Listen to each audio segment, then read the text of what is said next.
Hey now. Hey now. Hey now. What's happening? Hey now. Hey now. Hey now. Hey now. Hey now. Can I get a hey now? Hey now. Hey now. Hey now. Hey now. There you go. Good morning, everybody. And how are you? Hey now.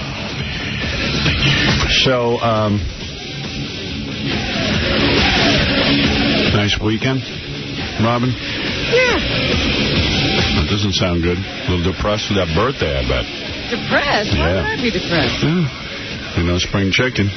Yes, but I feel wonderful. I can't say the same for you. Well, maybe. I feel great. Whatever. You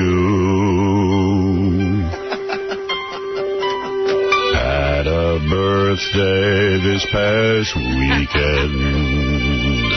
Do you think it's really right to sing this early in the morning? And instead of you getting depressed, once again you triumph over the aging process. Oh, yeah. Good for you, Robin. I'm so proud to know that you feel 20 and look 20. You look 20. You could pass for 20. You could pass for 30. You came over to the healthy side, and even all your psychological roadblocks have been eliminated, freeing you up. Why not? Well, why not celebrate? I'm glad it inspired a song. Why not celebrate with song? You have triumphed, Robin. I need to ID and card you because I think you're underage to be here. Now, that would be a real test. Hey, do you have any proof? Yeah. Huh? Proof of what? Proof of age?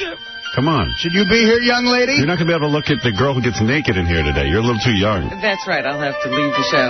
Yes. I sometimes wonder, when are you supposed to be eligible for those senior citizens benefits? I'd say it's just around the corner. I just need to know the exact date so I can start using my card. That would be 2 days from now. Robin's been asking me to buy her beer. Yeah, she gets carded wherever she goes. That's right. I can't get into those R-rated films. I think you're eligible when you're 62. Is that right? That's what I've heard. I've been checking into it. Still a little while, then. A little while to go. Yes. Oh. Hey, I cleared it. Part of your song. Drew, you're on the air. Howard. Yes. California. How you doing? Hey, now. Question. What do you think of the gubernatorial race here and all 150 candidates? Well, you know, it's funny how they go. Like, for some reason, there's a whole bunch of, like, weirdo celebrities who are running, including, who the hell did I just read is running? Gary Coleman. Gary Coleman, I know. I saw him being interviewed. Who's really a strange kid. I like the platform joke. There's a Gallagher, the comedian. He's going to jump into the race. Larry Flint. Larry Flint. There was a name I just saw for the first time today. Really? Wait. Maybe Jerry Seinfeld or something, but no. Let me see. Hold on. Let's see if I can find it real quick. Oh, here we go. Okay. Father Guido Sarducci. Oh, remember him? Where did they dig him? Saturday Night Live. Don Novello. Don Novello is running. So, like, all these names... But it's funny how, Arnold Schwarzenegger, they take seriously. Arnold Schwarzenegger's the front runner. Yeah, but is he really that different from Gary Coleman? It's so funny because, I guess because he's an A-list actor, they're taking him seriously. Yeah, so he jumps to the front of the pack. I would vote for Arnold Schwarzenegger. I don't know honestly, I don't know what thing he stands for. I feel bad for the guy who's governor. I feel he won a fair election. He should be able to serve out his term unless he, kills someone or, rapes someone. He's a big douchebag, though. Perhaps, but I would... Lots of politicians are. But as long as you got the recall going, I'd go for Schwarzenegger. And that's what they're saying. The polls show that most Californians want Arnold to be their governor. Yeah, the reason I would go for him is because he does my show. Oh, okay. There you go. I'll be honest. It's good for us to have a friend. governor Well, I conducted my own poll, and I still want Robin, so that's my vote. You might even see us in the governor's mansion, if there is one out there in California. I'm sure there has Sacramento. to be something, yeah. We might actually be invited to some junk, and we've always been friends with Arnold. We supported his career. In fact, sweet. I'm surprised. I'm wondering if he'll even do an interview with me now that he's running for governor. Oh, I hope surely so. he would. I don't know. I mean, maybe he has to distance himself. Why? You know what I'm saying? I think he would. I don't think Just Arnold... Sinatra with Kennedy. What? Yeah, you don't think Arnold what? I don't think Arnold would be that way. He might not get the request if somebody kept it from him. Right. But he wouldn't... But he's been great to me, always comes on the show. He's one of those celebrities that is huge that says, you know what, I'm not listening to publicists. I'm not going with conventional wisdom. I'm going to go on the Howard Stern show. And most celebrities who are in his category are, I can't go on the Stern show. It's not right. Even if they did it before, they don't do it now. Yeah. I mean, like someone like Julia Roberts, Robin had to pay her money to come on the show. That's right. Arnold never asked for any money. He just comes on the show and supports us, so how could I not support him? That's my reason for supporting him in the race for California governor. And he's always really good on the show, too. He's a great guest. Well, now let's hope he'll be a good governor. And I'll tell you what else he does. He helps people, and I can attest to this.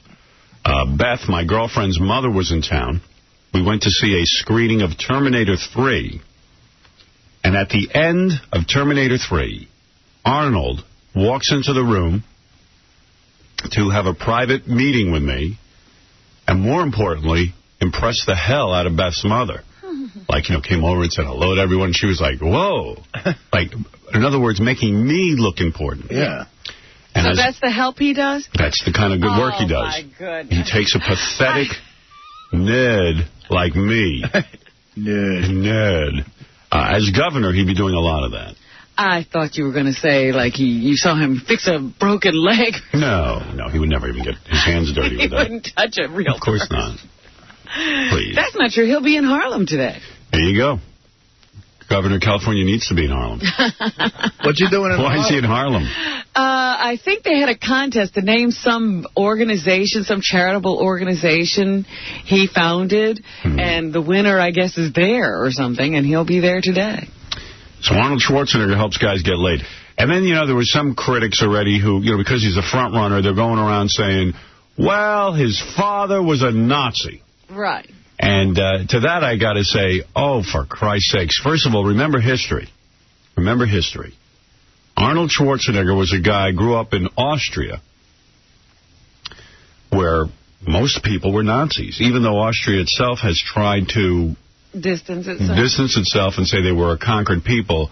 They were not a conquered people. When Austria, you said that Arnold's father was a Nazi, I was like, who wasn't at that time? Well, yeah, everyone was, in Austria anyway. But the point being, A, when do we blame the son for the father's sins in that situation? Number two, no one knew Arnold Schwarzenegger's father was a part of the Nazi Party until Arnold came to this country and paid to find out his father's history and released it. You wouldn't even know it. So he gave up this information himself. He was appalled by it, and also is a big supporter of the Simon Wiesenthal Center and individual freedoms. He's been nothing but a supporter of this country. It's got nothing to do with him. Absolutely nothing to do with him. I'm sure he heard a lot of racist rhetoric in the household, but hey, which candidate out there or anywhere hasn't heard a lot of racist rhetoric anyway? And their parents weren't even Nazis. That's right. They could have been. But I'm saying here, they weren't Nazis. They just talked like them. Right. So, I mean, it's ludicrous to say he tried to keep this quiet or keep it a secret. Well, the other thing, they said conservatives will be on his case because of his stance on marijuana. Right. And what was the other thing? Gays. He's been very liberal about gay issues. Well, he has a big gay following. When he was a bodybuilder, I mean, forget about it. So the thing is, he's not uptight about it. He's almost what you'd call a liberal or a libertarian Republican. He's liberal on social issues, less government influence. For many years, Arnold Schwarzenegger attended seminars on some libertarian issues. That's been widely reported. He loves individual freedom. He says, I grew up in a socialist country where individualism and individual competition was not allowed. And so I needed to come to America where I could compete. And he's right. So if anything, the guy loves the country. Whether he'll be a good governor or not, that's irrelevant to me. He's been friendly to me, so I'll be friendly to him. Well, you seem to have boned up on Arnold over the weekend. Yeah. I wouldn't endorse him unless I knew everything. And I know everything now. Ask me anything, and I'll tell you. He watched Kindergarten Cop all weekend. I mean, maybe the worst thing you could say about him was he was friends with Kurt Waldheim, the former... Well, yeah. He was? Was he really? Well, yeah. Yeah, the former leader of Austria, whatever he said, the president. But that's it. He's got a pretty clean bill of health. He's worth $200 million, which shocked me. I thought he was worth more. What do you think of that? Everybody says, wow, Arnold's such a great businessman. Well, wait a minute. Yeah, where did all the money go? Exactly. In other words, here's a guy who's been a part of the entire Terminator series, the Predator. You're talking about the one with Jamie Lee Curtis, True Lies. And then there was, of course, all the Ivan Reitman comedies. All the comedies. Twins and Kindergarten Cop. Yeah. $200 million doesn't sound like a lot of money if you invest. In other words, plus, he had all those other businesses, supposedly, that he was, a millionaire before he even became real estate. He made his first million while he was a bodybuilder. He started a bricklaying business, and an earthquake hit, and they made a lot of money. And then he owned gyms, and...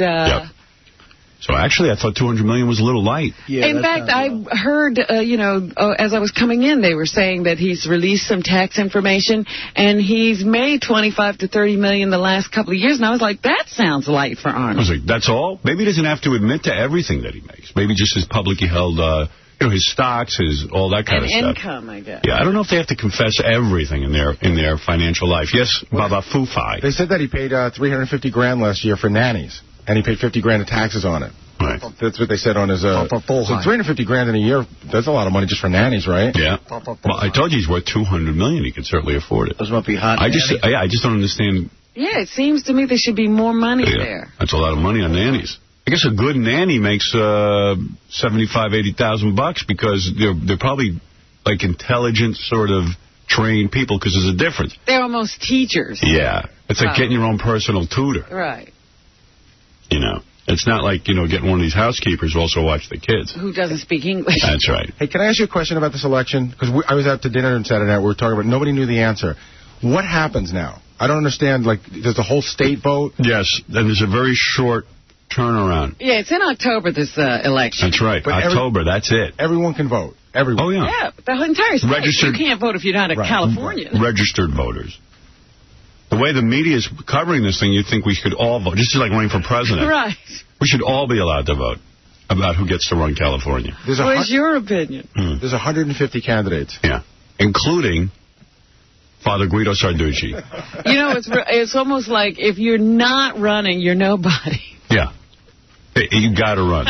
In fact, I remember when this recall thing went through, Jack Silver, our PD out there at whatever station we are on, KLSX in Los Angeles.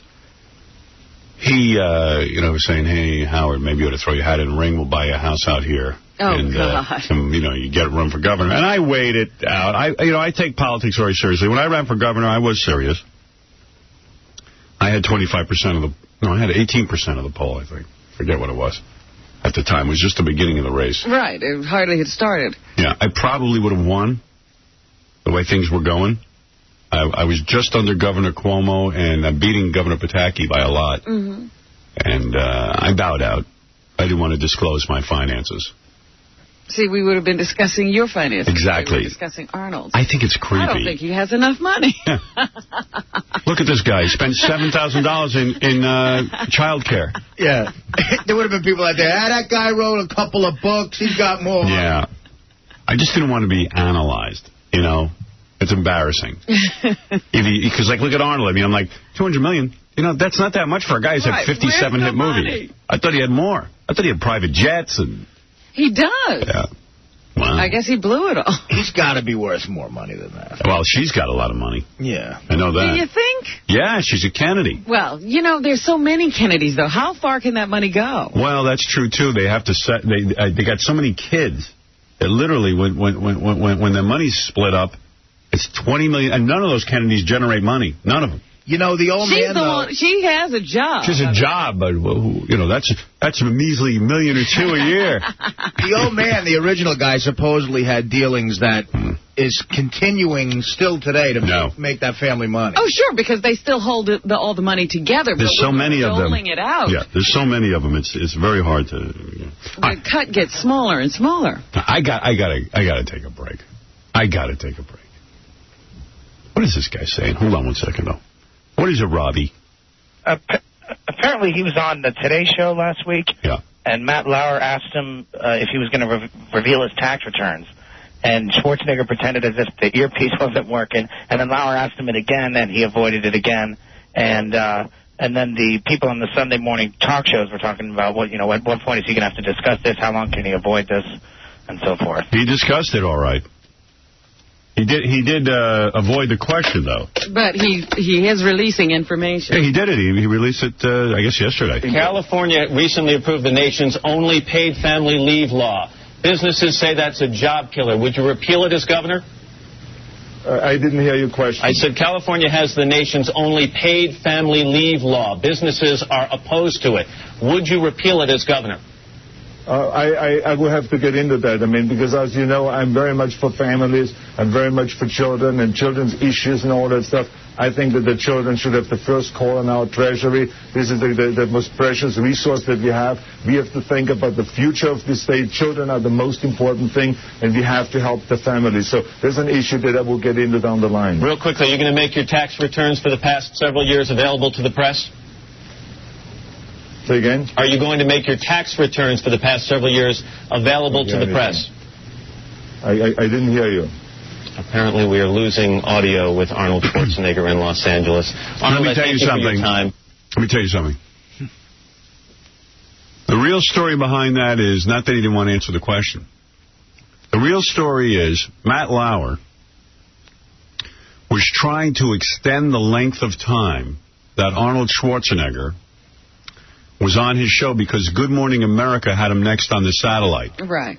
So they were trying to go over the time limit, and his people, Schwarzenegger's people, immediately stopped the satellite feed and the audio when the time was up because they knew what Matt Lauer was up to. He was trying to screw over another television station.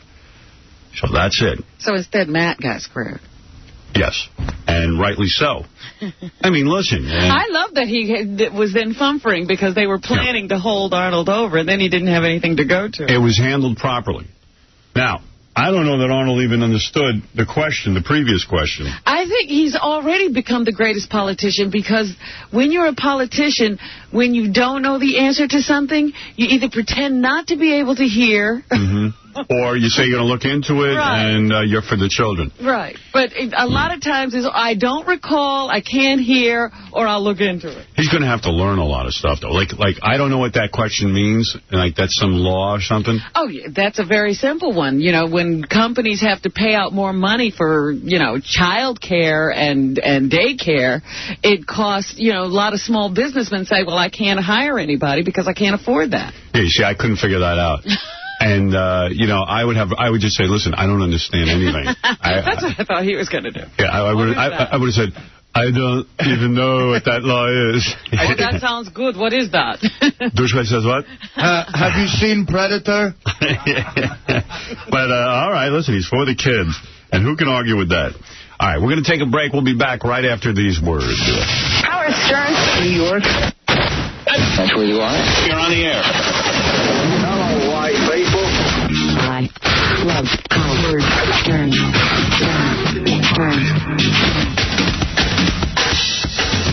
Hey-oh.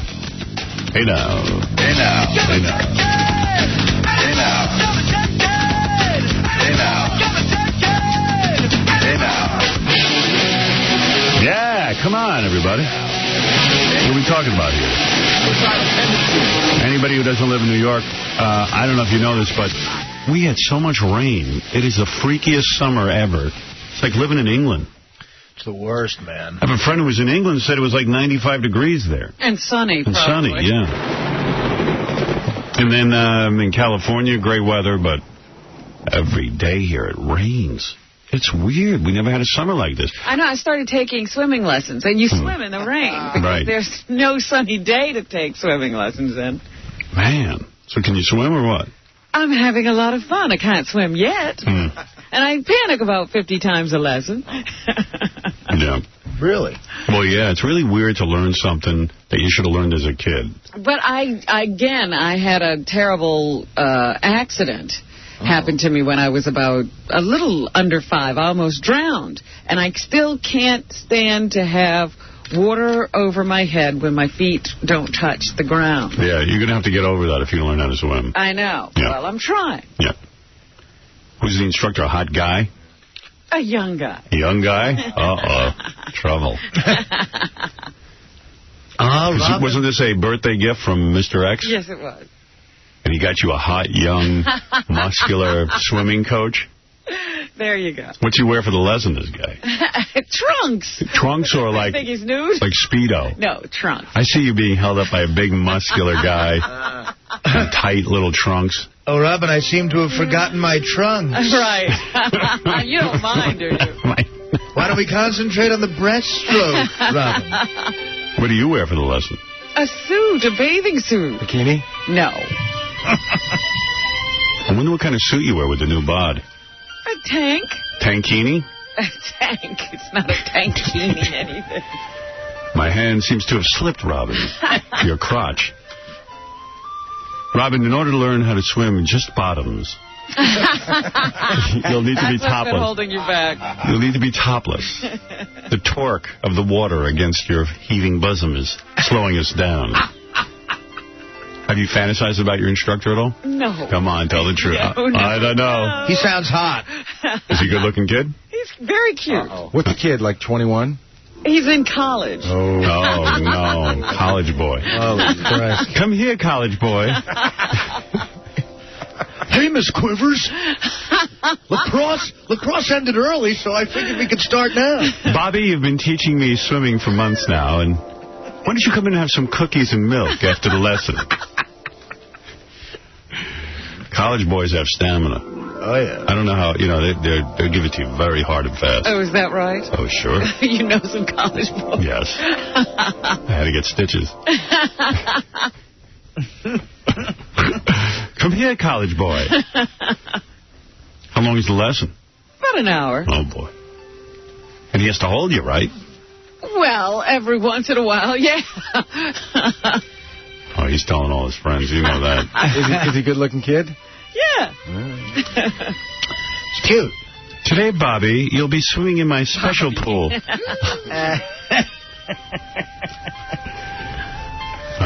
What must be going on with that lesson? Oh, my goodness. I might have to videotape that. Come to the love pool. I bet a lot of giggling during that lesson. Yeah, as I could, As you drown. You put on makeup for the lesson? No. Oh, come on. Stop it. You gotta put a little lip gloss on. Bobby, what's that in your trunks? Let me examine. You got the porn already made. Yeah. I can see. A swimming lesson. I picture you coming out for the lesson. You got to have, like, 4-inch heels, your tankini. With a cocktail for Bobby. Bobby, you need to relax. You take it way too seriously. Big glasses. Yeah. Bobby, the water's cold today. Bobby, fix me a sidecar. Probably became Joe Crawford. Yeah. Right. It's like 1930. Betty Davis. Cuckoo, Mrs. Robinson. Wow. So you two are getting close, or it's all business? It's all business. What are you talking about? Oh, Bobby, help me. I'm drowning. Where are you, Miss Quivers? I can't find you. I'm in the bedroom. I seem to have fallen into the jacuzzi. Bobby, come in with a life preserver and a bottle of Don Perignon. The scenarios are getting wilder and wilder. How romantic. Wow. No, I'm telling you, it's a great premise for a porn. Oh, yeah. Oh, my God, yeah. Yeah. Bobby, which stroke goes best with champagne?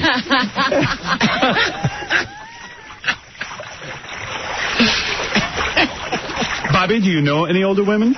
Just my mom and her friends. I mean, but do you know any older women? What do you mean, Miss Quivers? Do I need to spell it out for you, boy? Don't be stupid, Bobby. Bobby. What if his name was really Bobby? It's not, thank goodness. Bobby, kiss me, please. Kiss me. Miss Quivers, what does playing Twister have to do with swimming? Bobby, when's the lesson in mouth-to-mouth? Does he teach any safety? Actually, there was one point at which I was panicking and I thought I was going to die. Mm-hmm. And... how did he calm you down? He pulled me over to the side of the pool so I could, grip the edge. Yeah. And then I said, oh, my goodness, I just, my nose was hurting because I breathed in all this water. Yes. And I said, I'm going to die out here. He goes, well, I have life-saving skills, too. I said, I don't want to use every one of your skills. Could we please just keep me afloat? Bobby, I feel like I'm dying. I need oxygen. I don't want your life-saving skills. Chest massage would be interesting. All right? Yes. It's just a pounding on you like on Baywatch. Malone. Now, just let me go at that point. Let me go. Let me die. Well, good for you and your lessons, Robin. I hope it works out. Yesterday I said, I don't want to drink all the water from the pool. Right. You want to leave some in the pool. I'm sure Bobby will know how to get the water out of you. Yeah. You were talking about the rain thing before, how bad it's been raining here. They said in the news today, since 4th of July, there's 38 days. How many of it has it rained in New York? 30. 27. Wow. Yeah, we're about to break some kind of record. Because it's more rain all week. That's what we've got in the forecast. Gee, I'm still thinking about you and Bobby in the pool. I'm trying to get you off that zone. I know. I'm like, hey, this is pretty good. Nice whipped cream bikini, Miss Quivers. Thank you, Bobby. That's a funny one. I thought you might like it. Try to throw him one day. Show him in a whipped cream bikini. Eat my bikini, Bobby. Okay.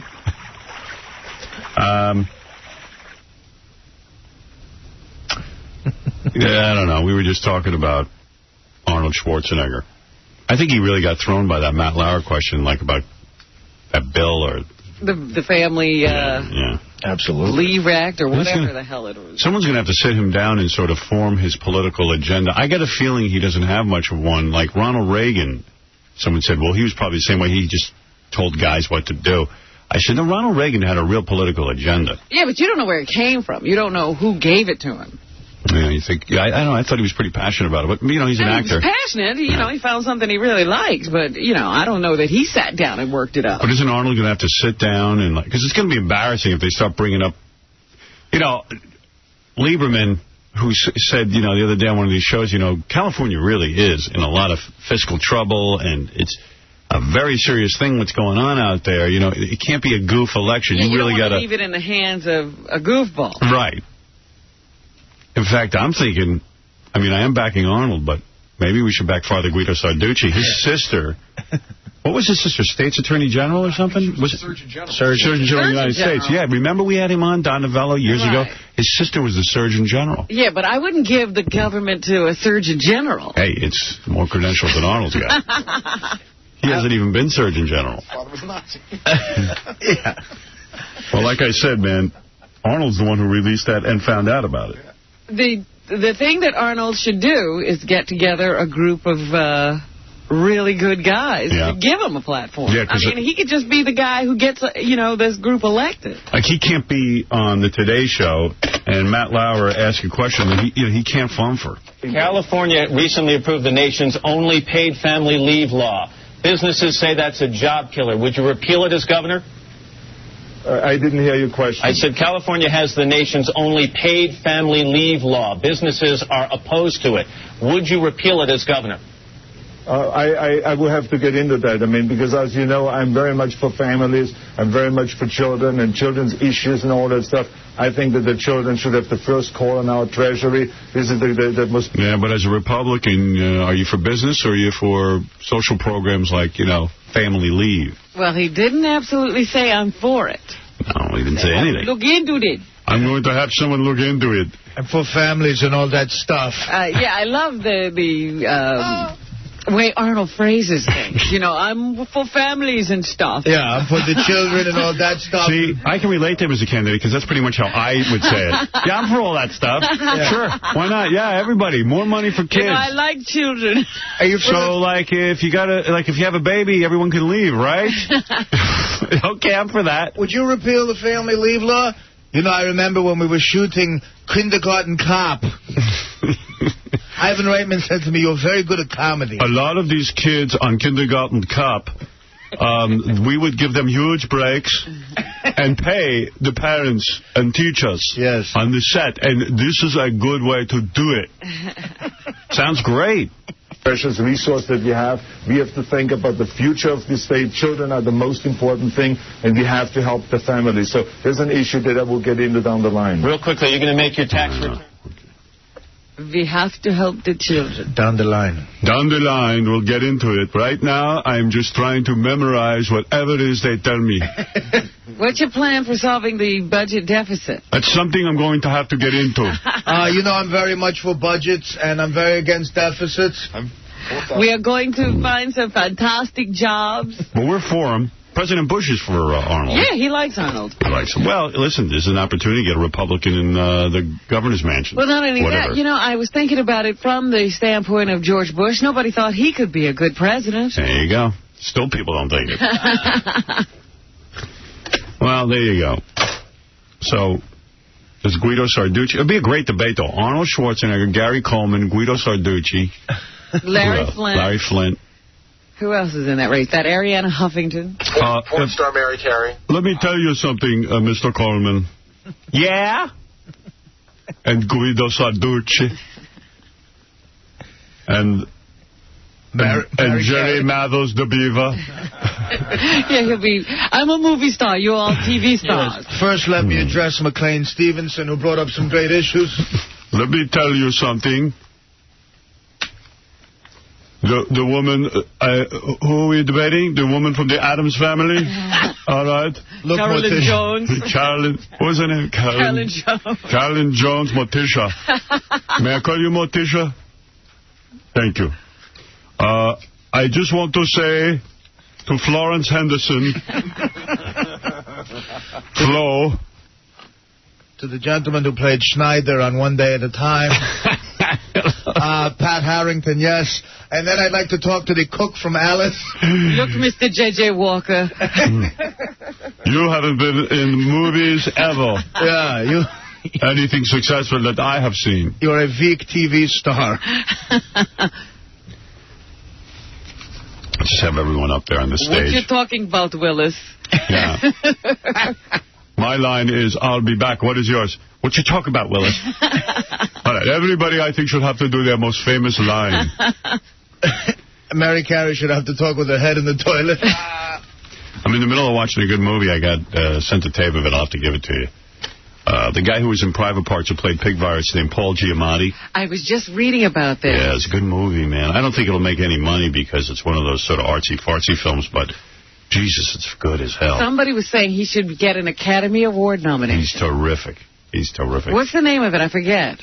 American Splendor? Yeah, thanks. Yes. It's a great movie about, I don't know how many people, it depends what age you are, but when we would get high in the 70s, we used to read these comic books by R. Crumb. And one of the guys who wrote the comic book with him was this guy, Harvey Pekar. Yeah. And Harvey Pekar was actually, he was smart. There was Batman, Superman. He hated that. He was like, I should be a superhero, just a regular guy. Like, I should just be the comic book guy. And he would write about his life, and R. Crumb would draw it. And this is a movie about Harvey Pekar, who's like real odd. And the real Harvey Pekar's in the movie, and Paul plays Harvey Pekar in the movie. And so you have a side-by-side comparison. The whole thing works. Wow. Yeah, it's awesome.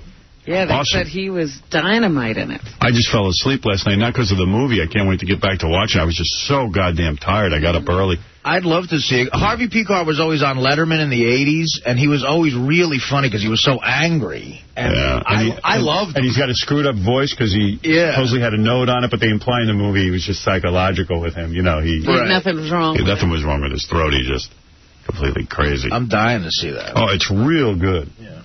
Real good. And, you know, because it's one of those movies where you go, I'm not going to watch this. And Come on. Because who wants to see a movie on Harvey Pekar? Right. Who is Harvey Pekar? But it was most good. People. And Paul is great. And Private Parts really made his career, which he doesn't give me enough credit for. He doesn't. And I'll tell you what, as good an actor as he is, his first 2 auditions were horrible. And maybe he's not a good auditioner. No, Betty Thomas watched his, audition both times and said, I got a feeling about this guy. He's just nervous or something. There's some people who really don't shine in auditions. No, and they brought him back for a 3rd audition, and he was great. So he needed someone to believe in him. And get comfortable, yeah. Yeah, he's real good in this movie. I mean, I don't know how many people will see it, but it's called American Splendor. It hasn't been released yet. Oh, okay. Which also leads us to believe that it's really smart for movie studios to send me movies in advance. Yes. Yeah, but not just art films, but every film. So that I can... Film. As long as it's good. As long as it's good. Right. Don't send him Geely. Yeah, if it's bad, actually, please send me Geely. I would love to see it. Yeah. You know what? I'm dying to go to see how bad it is, but I just haven't, I thought you had gone. I was telling everyone all weekend that you went instead of... No, I haven't seen it yet. I would have respected you so much if you went to see it. I really should have gone that first weekend just so I could know how bad it was. I had a busy weekend. Thursday night, I took Robin out for dinner for her birthday. That's nice. Yes, you did. Thank you very much. That was lovely. We had a beautiful time. Yes. Robin and I don't get to socialize much because of our busy calendars. Well, we're pulled in so many different directions. Yeah, so many people need to be with us.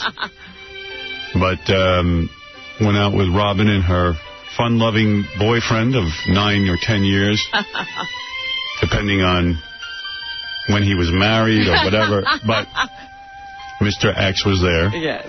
Who's a funny guy. He's a great guy, Mr. X. Great guy. Understands being a man's man. Yes. He's a man's man, that's for sure. Chained Robin to the refrigerator on our first date. Yeah, that's a guy. That's a guy. That's the guy you want to hang out with. He drank wine. He said he doesn't drink wine, but we got him drinking wine. He started to drink the wine, didn't he? He liked it. He told me he liked it. Very difficult guy to please. He opened up. A lot of times you can hardly get him, but you convinced him to try, and he had a good time. Yeah. And we took Baba Booey. And Mrs. Booey. And Mrs. Baba Booey. Mary, the seldom-seen Mrs. Baba Booey. That's great. And she's much taller than Gary. It's always good to see that. Yeah, it's fun. It's always fun. What? Think she's taller than you? Yeah, I love that. I love it. I love when she towers over you. At one point when we were in Amsterdam, even Mr. X turned around and said, how tall is Mary? She's taller than you, isn't she? Yes. You know what's so great, though? We were at somebody's house yesterday that had a basketball hoop, and they just threw the ball to Mary because they assume she can, Yeah. I tell Mary I go through the same thing. I said, what, do you think every black person can play basketball just because she's tall? Every guy always just come up to me. Come on, play some ball with us. Yeah. They pick me on their team. Let's do some hoops. Boy, were they sorry. See, I don't think every black person can play, but I admit, I think every tall black person can play. It's a bad way to think. That is very wrong. But very true, maybe. Who knows? But when you see a tall guy, you do think, wow, they must be good at basketball. Yeah, I don't think that because I know how bad I suck. So, yes, we went out to dinner to John George. Big birthday dinner. Amazing meal. Probably the most amazing meal I've ever had. Yeah, it was great. Yeah. Except I have to take umbrage with the restaurant. Because 3 times they said I don't eat meat and we don't want to eat meat tonight. Oh. And they served meat, which everybody seemed to like, but really, man, I couldn't eat it. I think there was that moment. When did you say that to them? 2 times. Right at the beginning. I didn't do it in front of you. No, I heard you say it twice. Yeah, I know you did. Robin was busy talking. Oh, because they certainly brought meat. Yeah. Whatever you want, surprises, please no red meat. And you said it twice. Yeah. Oh. So I demand an apology. Well, I think that you had evolved to like the 9th round of wine. You didn't seem to care as much. I think I ate some of that meat. I think it was you good. I was drunk. Because what they do is they serve you wine with every course. And I kept right up. Yes, you did. You were polishing off every glass. Yeah, for a guy who you make it up for all the years you didn't drink. Yeah. My liver's like freaking out. Thank goodness they didn't fill those glasses to capacity, because you wouldn't have been able to walk. At one I could barely walk. He was afraid to go to the bathroom. Well, you said at one point you went to the bathroom and you said, if I'm not back in 10 minutes, I might have passed out. It's a good time in life to start drinking heavily. Yeah. Now you could drink till you're 100 now. Your liver's fine. Yeah, I didn't start young. Yeah. I'm going to have to stop in about 2 months. Right. You're going to have a miserable end of your life. The meal went on for 4 hours. It did, and it didn't even seem it. It was great. Seemed like only a half hour. So it was great. Yeah. And do Friday? Oh, I went to dinner with Booger and Linda. How'd that go? It was okay. It was good. We had a fun time. No, I liked them. did you straighten out all your, or did that come up? What happened? Yeah, Beth straightened it all out. Oh, she did? Yeah. And what happened? What was the real story? It was a great night. Beth said to... see, Linda has been going around saying that Beth isn't really in love with me. She's in love with Booger. Right. She wants to leave. If Booger was free, she'd drop you in a second. Yeah. So she has to keep her eye on the Booger-Beth thing. Right. Whenever you're together. Now, Beth has said to me, gee, I think Booger's a nice guy, but I'm not even attracted to him. But Linda thinks this. Yeah. We got word that Linda thinks this. Wow, that's an So we sat down at dinner, and Beth looked at Linda and said, I want to bring something up, and said, listen, I think Booger's a great guy, but I'm not in love with him. I don't have any feelings that way for him, and I know you've been going around saying that. And Linda, much to her credit, said, I can't deny it. I absolutely think that. Wow. And I've been telling everybody that for a long time now. That's hysterical. And Beth said, okay. And when we left, Beth said, I respect Linda more now than ever. Because she didn't back up to it. Yeah, but I give Beth credit for even bringing it up like that. That's a tough thing. Yeah, no, she brought it up and and then confessed that she really is in love with Booker and has left me. Yeah, she left with Booker that night. Yeah. That's hysterical that Linda said, oh, yes, I absolutely have been saying. Yeah, she said, oh, absolutely. I don't doubt it. She says, I got to tell you, that's the truth. So is she convinced now that it's not true, or does she No, I don't think. I think she still believes it. I don't think. I was left. No convincing her. And much in my new drinking mode, I was drunk, and I didn't even care. Do you see any evidence? I was laughing. Wait a minute. No. You say you like Booger? Wait, let me get this straight, Beth. No, I think that Linda needs in their relationship to think that Booker's the most desirable man on the planet, and Booker's one of those guys that loves it. He plays into it. Because Booker, during the whole conversation, is like, he doesn't go, oh, this is so ridiculous. There's no way she's interested. He goes, I better stay out of this. Quiet, he just goes, I better stay out of this, because there's women fighting over it. Right. I wonder if J-Lo has this problem when she's around Booger. Hey, does she want him to? J-Lo does want Booger. Hey, did that come up at all at dinner? The fact that we had Ben Affleck's stripper? Yeah, I told Linda all about it. She was laughing. Well, I heard in the paper today, or yesterday, that I was reading somebody, it was one of the tabloids, as a matter of fact, condemning Linda. Because you know what she did? She called J-Lo on the air, yeah. And told her everything that was in the Inquirer article. And Beth brought that up, and Linda laughed at it and said, what do you call it? She called me. Oh, really? Yeah, so who knows? I don't know. You know what it is? Linda, though, has a great attitude to everything. We were laughing about it all. It was great. We had a good time. We had a really nice time. All right. And it was fun. I don't know. Somehow we had a good time. Did she bring up the other thing that Linda said? Yes. And Linda owned up to that? Yes. Oh, yeah. Wow. Yeah. But we took out Beth's tax return. I'm shocked. That Linda thought that Beth didn't make a living, that Beth lived off me. Right. And Beth makes a very good living as a model. Makes pretty good money. I think most of us would say she makes a pretty good living. So she said, look, I make my own living. Howard doesn't pay for me. Now, did Linda fess up to that as well? Sure, yeah. She told as many people about that as she told about loving Booker. But everything's straightened out now. And did you ask Linda why she does these things? No. It's none of my business. I didn't get involved. I didn't. You and Booker stayed out of it. We stayed out of it. You must be drinking if that didn't bother you. Nothing. I had a vodka while I was waiting for Booker and Linda, and then we had some wine, and then it was fine. Got a little buzz going. Well, I went and ruined my buzz. Oh, there's nothing better than drinking. Everything's fine. Everything's fine. Everything's like, yeah, it's all good. Yeah, this is great. It's all good. Everything's good. You know what? I can deal with stamping hands because I'm drunk. You know what, Booger? Everything's cool. Linda accused Beth of being a kiddie porn director, and we straightened that out, too. I wonder what else she has said. Those are just the things you know. Yeah. We can only get the Palestinians and the Jews to drink. Right. Yeah, that sounds like a great dinner, actually. You're our friends. The Palestinians and the Jews have to get together. Well, not everybody's like that. I mean, look at what happened to Artie when he drinks. He just starts calling everybody names. Homos. You brought over here. He turns into Jeremy Shockey.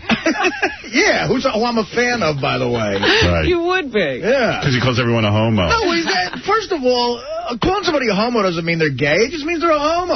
Yeah, I think they're being a little hard on him. Yeah, they're taking everything very literally. Yeah, it's a football player messing with a guy. He's just trying to keep it real. Yeah. It was funny because I was listening to one of the sports channels after that story broke, and they were saying, we thought Jeremy Shockey would have learned his lesson after the Howard Stern show. Yeah, no, and by the way, after he said what he said about gays in the locker room on my show, and after he blamed me because you know, Howard, he twists you into saying dumb stuff. Right. This time he had no excuse. He said the dumb stuff all on his own. Yeah, so. Jeremy's a great tight end, but I don't think he's a scholar. That's just Jeremy, and that's just his personality. I don't think he means anything by it disrespectfully. Young guy, you know, still learning the ropes. Some had hoped that Shockey had learned his lesson last fall after he was roundly criticized for making homophobic remarks on Howard Stern's radio show. Shockey later said, "Whatever I did to offend people, I apologize. I'm not prejudiced in any way." I like that blanket statement. He's made so many comments. He's just like, everything I ever said, I apologize for. I take it back. I didn't really mean it. But he should have said, listen, I'm sorry I offended the gays for those homophobic comments. He's like, I don't know what I did, but I apparently pissed off people, so whatever I did, I'm sorry. Right. He's the guy who can repeat his mistake because he doesn't even know what he's apologizing for. He's not even sure. For the record, there hasn't been one head coach of the Cowboys who I haven't called a homo at one point. Tomorrow, the intern beauty pageant, which is always a crowd pleaser. Later this week, now here's a controversial, I don't know why I say controversial, but here's a controversial booking. Later this week, Lizzie Grubman. I can't believe it. Now, you know, look, I am just no fan. You really think she's going to show up? Yes, because she thinks she's smart and thinks she can handle me. Wow. But, you know, it's a weird thing. Like, I have a real, you know, people who know Lizzie Grubman say to me, you know, Howard, she's really a nice person. And I go, well, okay, she's nice to you. I said, but there's a major problem that I have when somebody runs over 16 people and then leaves the scene. How many is it appropriate to leave? Not a one. Yeah. I mean, Halle Berry was let off the hook because she goes, I don't remember what happened. I mean, did I have an accident? I mean, you know, she hit 16 people with a car, didn't even get out and say, is everyone okay? She yelled at them. She yelled at them. She did. She actually remembered the accident. You know, she yelled at them to get out of her way when they were lying under her wheels, and then she drove off. And I'm not sure what I'm saying. Like, I don't know what should be done with her. You know, I don't know. But I would think that she should keep a low profile. But, like, I'll give you an example. A buddy of mine said he was at a party this weekend, and Lizzie Grubman showed up. Uninvited, with 8 people in tow. Like, you just, She's again... entitled. Yeah, you don't do that. When you're not invited to a party directly by the guy who's having the party, and just someone says, hey, you want to come to a party? You don't bring 8 people with you. You just don't. But it's even... Including a bodyguard. It's even... Yeah, that she needs a bodyguard. At a party. But she, you know, people need to be guarded from her. Right, exactly. She's like O.J. sort of. Like, O.J. should have just, like kept a low profile. What was that dude's name? Klaus von Bülow. He left the country. Of him again. Yeah. Right. And O.J. should have left the country, and people would have probably just forgotten about him. So, I don't know. So, Gary said, hey, Lizzie Grubman wants to come on. So, I said, you know, how can we turn down the booking? We have to... Right. She's the biggest thing. She's the biggest thing. So, Lizzie Grubman will be here later this week. But it's the practically capitalizing on the fame you got from running over people. Now, people who know her say she's a changed person, but I don't know, showing up to the party with 8 people kind of says to me, you're still arrogant. Right. You're not humble. You know, you're not. And do you think she drives anymore? Oh, you know, sure. We shouldn't see pictures of her at parties.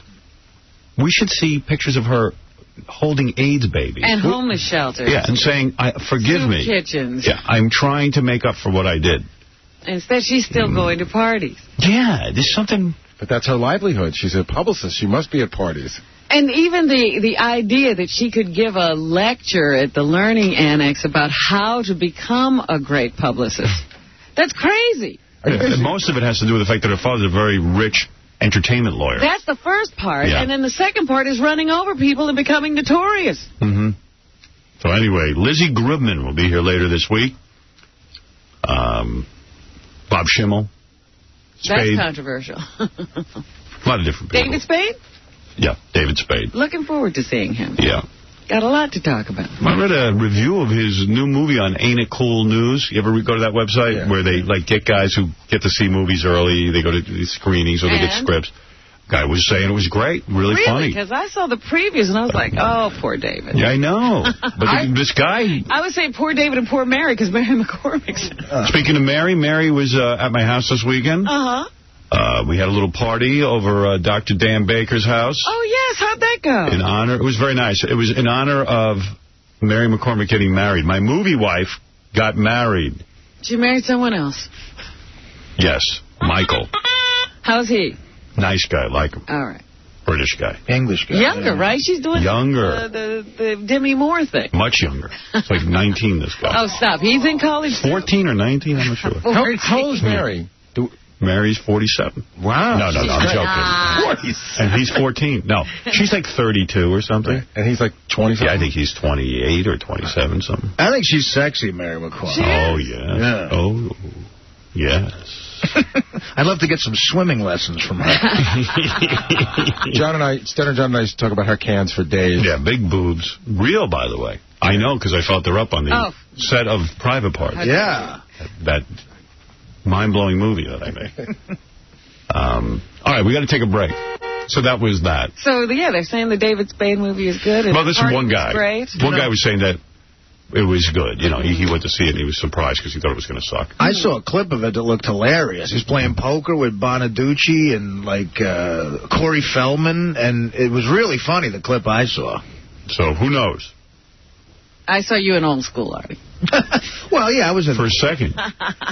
For 2 seconds. I'm waiting for my residuals for that one. All right, we got to take a break. When we come back, we have so much to get to. I don't even know where to begin. Yes, I will get to the phone calls if you can hang in there. Later this week, also on the show, Bobby, Robin's pool boy. I'm going to put my trunks on and come in. We don't allow people to wear trunks in my swimming pool, Bobby. This is a trunk-free zone. Bobby, could you lose those cumbersome trunks? We're going to be back right after these words. Hey, this is Kathy Griffin. I know Brooke Shields, and she told me she has the hots for you, Howard. Yeah, and Bill Maher is really good looking. Oh, here's Howard. What happened there? Who was the broad talking underneath the broad? Oh, boy. One day we'll get it right. Anna, what is the minimum voting age in the election of a U.S. senator? 18. Correct. Marianne, Nicoderm is which kind of anti-smoking aid, gum or patch? Patch. Correct. Luke, the Howard Stern Show is regularly broadcast from studios in what U.S. city? Chicago. No, New York. Unthinkable that somebody would have known that. Chicago. How the hell do you get that? How the hell don't you know everything about me? Why, you. Come here, you. Hey, I wanted to send a congratulatory note over these airwaves to the bridegroom, Geraldo Rivera. Oh, yes, I read that they got married this weekend. Geraldo Rivera got married for the 5th time. The new wife, 28 years old. Geraldo? 50 what? 60. 60? 60. So how old was he when she was born? He was 50. Yeah. No, he was probably like 75 or something. I don't know. But what, she's 28? Yeah, she said that banging Geraldo, this is a quote, is like banging an old duffel bag with leathery old tan skin and a freaky mustache. Well, that's romantic. Actually, I think there should be a law in this country. When you've been married 5 times... You shouldn't be able to get a license. It really, I mean, what makes, guys get married over and over and over again? I mean, really, I've been married once and it failed. I shouldn't be allowed to get married again. And I've put that on myself. Right. But that's why this is a free country, because you could take on that mantle or not. But let me ask you something. Let's say you get married 2 times. The 3rd time you're a crummy husband, and then the 4th time you're a crummy husband. Is the 5th time a charm? You know what? Geraldo's not marrying himself. He's safe. I mean, you got to sit there and say, listen, I suck at being a husband. He's not interested in whether he's good or not, obviously. Right. He's interested in having a good woman, and he's had several. Now, I was reading in the New York Times, they had a picture of Geraldo and his wife in the style section, and they, the whole thing? They announced their wedding. Like it's the first time for everybody? Now, I read his new wife, the new wife, used to be his producer. Right, it's always the producer. And the wife before this one was his producer, too. And, you know, that's his problem. He should have a producer like I have. You're not going to see me marrying Baba Booey. You're not going to do that? No, it's not going to happen. You hire a hairy producer with big teeth and lips and penis, and you won't be married all the time. And then I'm reading the guest list. They describe the wedding. I saw, yes. You want to get depressed. Listen to this. Cheech Marin from Cheech and Chong. That was the biggest person. Al Sharpton and Don King. What's more embarrassing than that guest list? What's more embarrassing than Geraldo getting married for the 5th time? His guest list. I mean, even his kids should be embarrassed to come to those weddings. Well, look, the bride's 2 sons, the bridegroom's 2 sons were the best men. The 24 and 16-year-old sons were the best men for Geraldo. For this farce. Yeah. They had to be thrilled. Yeah, they're sorry they didn't make it to all of his weddings. And then they sold it says here, the wedding pictures with the People magazine. Like, who's going to, what was the bidding war on that one? Looks like when he gets married. Wonder how much they paid for those pictures. $1.250? Really, seriously, don't you wonder what People magazine paid for the exclusive rights? Absolutely. I wonder how much they overpaid, because anything would have been too much. I think by the time they develop the pictures, they'll be getting divorced again.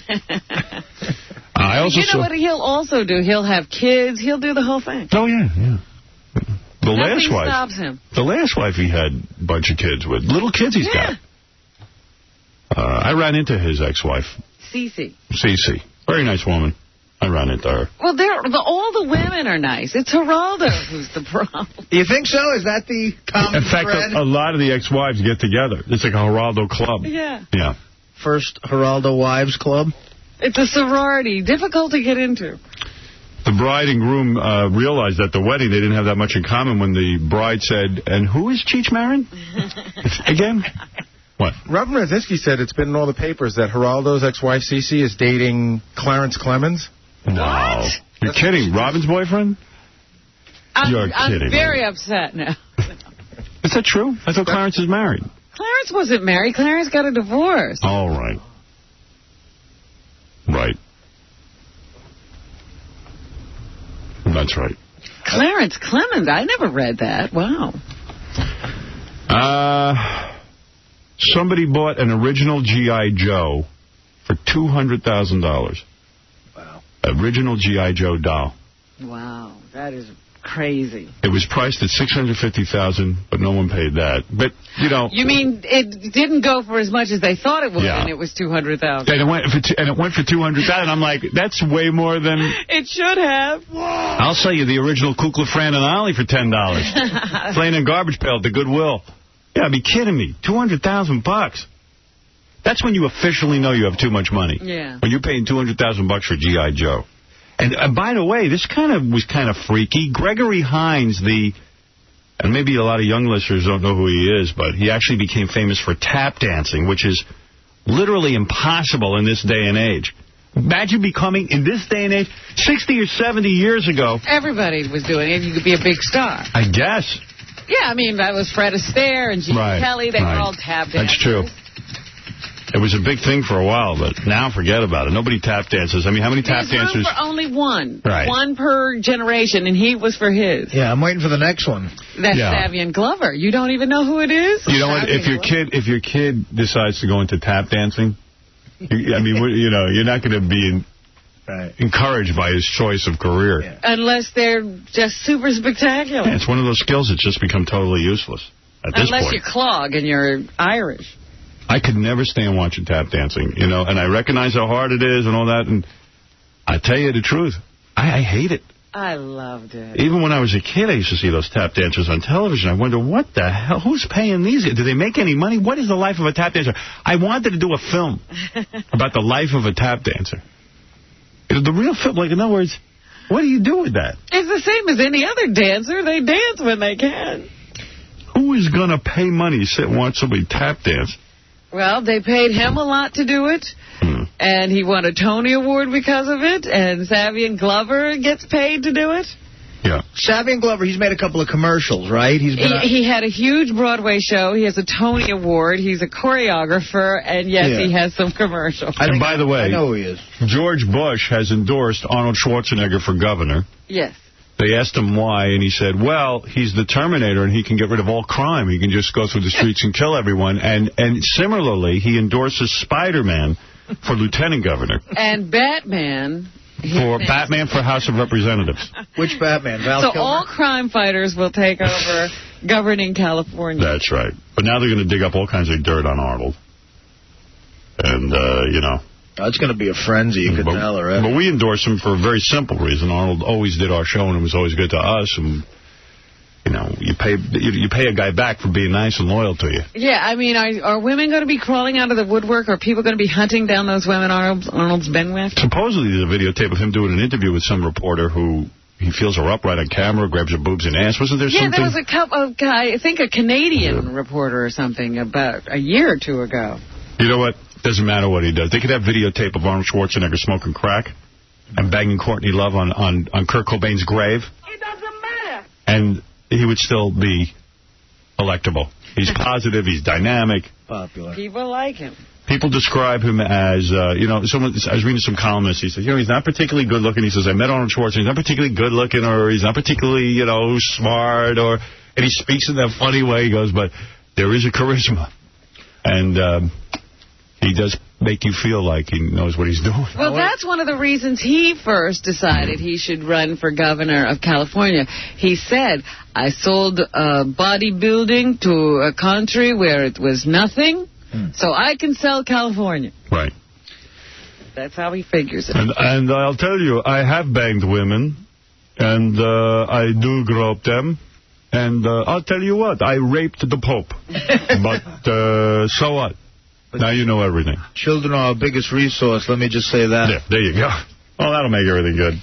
Well, he's going to run into trouble if he didn't know the issues. He's going to have to memorize some lines for this election. Well, he should be able to do that. He's an actor. Some people are now saying he's not a good actor. Hey. Yeah, come on. Come on. That's hitting below the belt. That's ridiculous. How dare you. All right, a couple of quick voicemail. And then a woman's going to come in. Her boyfriend wants to meet us so badly that she will get naked. Oh, my. Yes. Will you meet the boyfriend? If she gets naked, she has to come in first. She, I understand, is 21. The boyfriend's 34. That's a Geraldo situation. Perfect. It's, Again with these kids and the older men. It's disgusting. Why would a guy do something like that? It's not whether a guy would. It's just a shame for the child who'll never have a real child. Oh, come on. She's fine. He's probably banging her real good. Sure. Let's see. Here's a bunch of voicemail. Most of it about how disgusting I am. Let's see what we got here. You want to hear voicemail? Sure. And then I'll get to some listeners, and we'll get to the woman who wants to get naked. I mean, we've got a big agenda today. That's not it. Hold on a second. I'm messing up. Please forgive my incompetence as a host to your radio show. Thank you. Howard, I bet you anything that Shauna Robinson from Access Hollywood, who you met on the plane, was lying to you when she told you that she was very religious and that she doesn't drink or she doesn't go out or anything. She probably very innocently asked you if you knew of any restaurants in Manhattan, and you got all carried away, and she saw that you wanted to go out with her and you were interested in her, and she says, oh, my God, what did I do? I'm not going out with this guy that looks like Barbara Streisand. Well, there it is, the first voicemail of the morning. And just for the record, she gave me her number and said she would love if I would tell her some good restaurants to go to. Don't argue with her. Right. You know I have a fragile ego. Marcus, you're on the air. Cool. How you doing? Hi. Yeah, so anyway, Howard was saying before that even if there's tape of Arnold smoking crack, that he'd still be electable. Actually, I've seen on the Internet, in Arnold's younger days when he was first started bodybuilding, he was smoking a joint. And he was talking about how videotape. In the movie Pumping Iron, Arnold smokes a joint, and I asked him about that on his last visit here. And, so what? I don't think he's against marijuana. Do you think that'll affect his... No. No? No. Not in California, where Yeah, that's true. They don't really elect a lot of Republicans in California, especially for governor, but the fact of the matter is they will like that. I did it for the children, our greatest natural resource. Yes. Well, once again, you mischaracterized California. It's actually a very conservative state. Yeah, but they don't elect a lot of Republican governors, do they? That's true. No. They don't have a long history of that. Thank you. All right, let's get back to the voicemail. Howard, I just saw your face on the cover of the Sunday paper. You know, with a face like that, you shouldn't... Forget about a gun. You should be carrying around a cannon. What a face. Yowza. Wow. She is so evil. Yowza. Yowza. Checking in at 7:25, the most annoying woman in the world. Yowza. Bob Levy calling in with voicemail. Now he's leaving voicemail. I guess he didn't like Dennis Rodman's appearance. Oh. Dennis Rodman. He's more white women than cervical cancer. And you couldn't make it last week because you had to go to court. A black guy going to court. What are the odds of that? You spend more time in court than Judge Judy. I hope the Lakers pick you up. That would be great. So you can hold down the women for Kobe. He's got tons of tattoos and a big... You're Tommy Lee's negative. Nice nostrils. Can you say how now, brown cow? Dennis, you've been traded as much as your great-grandfather from plantation to plantation. The only way you'll be playing professional basketball again is if you cut off your and join the WNBA. Yeah, I'm sure you'll be playing again soon. Yeah, probably for Rahway Correctional. You know what's funny? One day your hair is pink, then it's green, then it's blue, then it's yellow. What the are you, a mood nigger? Oh, my. Oh, my. The hell is wrong with him? What's not? He's so angry and racial. I saw him. Yowza. Yowza. Yowza. What was that outburst? Whoa! By the way, Dennis Rodman, he said there was that civil case against him, some woman claiming he had raped her or something. Yeah. That case was thrown out of court. Yeah, thrown out. Okay. And he said it would be. So there you go. What else do I have here? Oh, you want more voicemail? Yes. All right. Yes, hello, Mr. Armstrong. My name is Rod Stiffington. I'm the principal of the new gay high school that's starting up this fall, and I was just wondering if you might be interested in coaching our football team, the Fag High Fighting Gerbils. I have a friend of mine named Lance who is designing our uniforms at his shop in Greenwich Village, and if you're interested in the job, I'd like to get your measurements so he could get started on a pair of shorts that might accent your porky-toned buttocks, and perhaps a tight shirt that accents your supple chest and dreamy abs. I'm sure you could really whip our football team into shape there, Casey. So give me a call if you'd like to coach our bone-gobbling gridiron rump rangers. I hope to hear from you soon, Casey. Bye. Thanks. I can't believe that's the principal of the gay high school saying those kinds of things. Then you know how much work we need to do. Yeah, Principal Stiffington. Is that the only guy they could get, Principal Stiffington? Rod Stiffington? Rod Stiffington. Oh, man. Yes, Jack. Hey, Howard, I don't know. I just think it's crazy how Gregory Hines, he dies at 57. You know, Hines ketchup. Hey, Hines, 57. Yeah, I never thought of that. In fact, they planned it that way. He was probably going to live to 58, but he figured, let me go now. You know what? 57, I got to go anyway. Let me step What was wrong with Gregory Hines? He had cancer. Was there rumors of him being gay, though? No. You never heard that? No, he was very heterosexual. You would assume that because he was a tap dancer. Yeah. It seems kind of gay. That's closed-minded to think that way, sir. Yes. Well, Marty would know about that. He's very What happened to you guys on Friday? What? Where were you guys Friday? Well, we had business. We were kidnapped. We had monkey business. We took a day off. Not a problem. All right, thanks, Howard. You got to take some time off this summer. Even though it's not a good summer, we still take the time. Yeah, it was a waste of time taking days off in the summer. Yeah, you want to enjoy a hot, damp, gray day. You know, sometimes you want to get out and just suck that up. Just soak up the rain. Oh, yeah. It's rare that I'd rather be here. But that was how I felt. Okay, let's see. All right, here's a bunch from your boyfriend. Hate man. I was going to say, he missed my birthday. Robin, my little German chocolate layer cake. Ape nigga bitch, how are you, honey? Listen, baby, I think you should do like a week of negligee shows in the booth, like once you get down to your fighting weight, whatever that may be. And then after the show, I'll come in and rip those negligees right off you and go your hot spot and lick you profusely. Yeah, baby, then we'll both drink some of your licks and we'll get high. And then I'll do you again, nigga. Oh, my goodness. He wants to drink some of your elixir. I think that's the cayenne pepper and lemon. Yeah. I can't believe your swimming teacher called in, Rob. Yeah, these two idiots, J-Lo and her boy, Benny.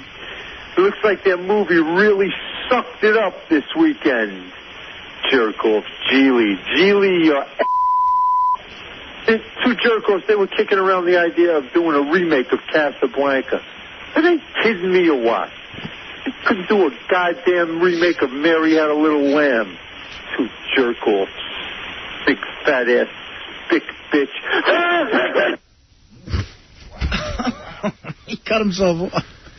Well, he was on a roll. He must have called a million times. You want to hear more of him? Had a lot to say, huh? How about this slammed into the wall at 80 miles an hour bitch Melanie Griffin walking around with a tattoo on her arm in heart shape saying Antonio? What a jerk-off. Who would put a spick's name on their arm? She has to be branded that she's a spick-loving licker? I mean, come on. Spick lover, spick lover, spick lover, spick lover! Antonio sucks, Antonio sucks, Antonio sucks! It's me! He's going to lose his voice the way I know, he he just gets so worked up. Yeah. Who's this guy like? I haven't heard him say one nice thing about anybody. Yeah. Hey, let's go to Chris. Sorry, we're having a little trouble with the phone. Chris, go ahead. You're on the air. Howard. Hey, brother. Hey, how's it going? You know, I hear you putting Lizzie Grubman on. I mean, when she had her little incident out in the Hamptons, all you did was talk about how bad she was. She's an she's a filthy animal. Yeah, and the chance to tell her to her face was going to be great. That's what I'm saying. I hope you're not going to sugarcoat this. No. That's what I was saying. I said it's a weird booking. In fact, we had a lot of discussion whether to book her, and I said, look, I'm going to be honest with her and tell her how I feel about her.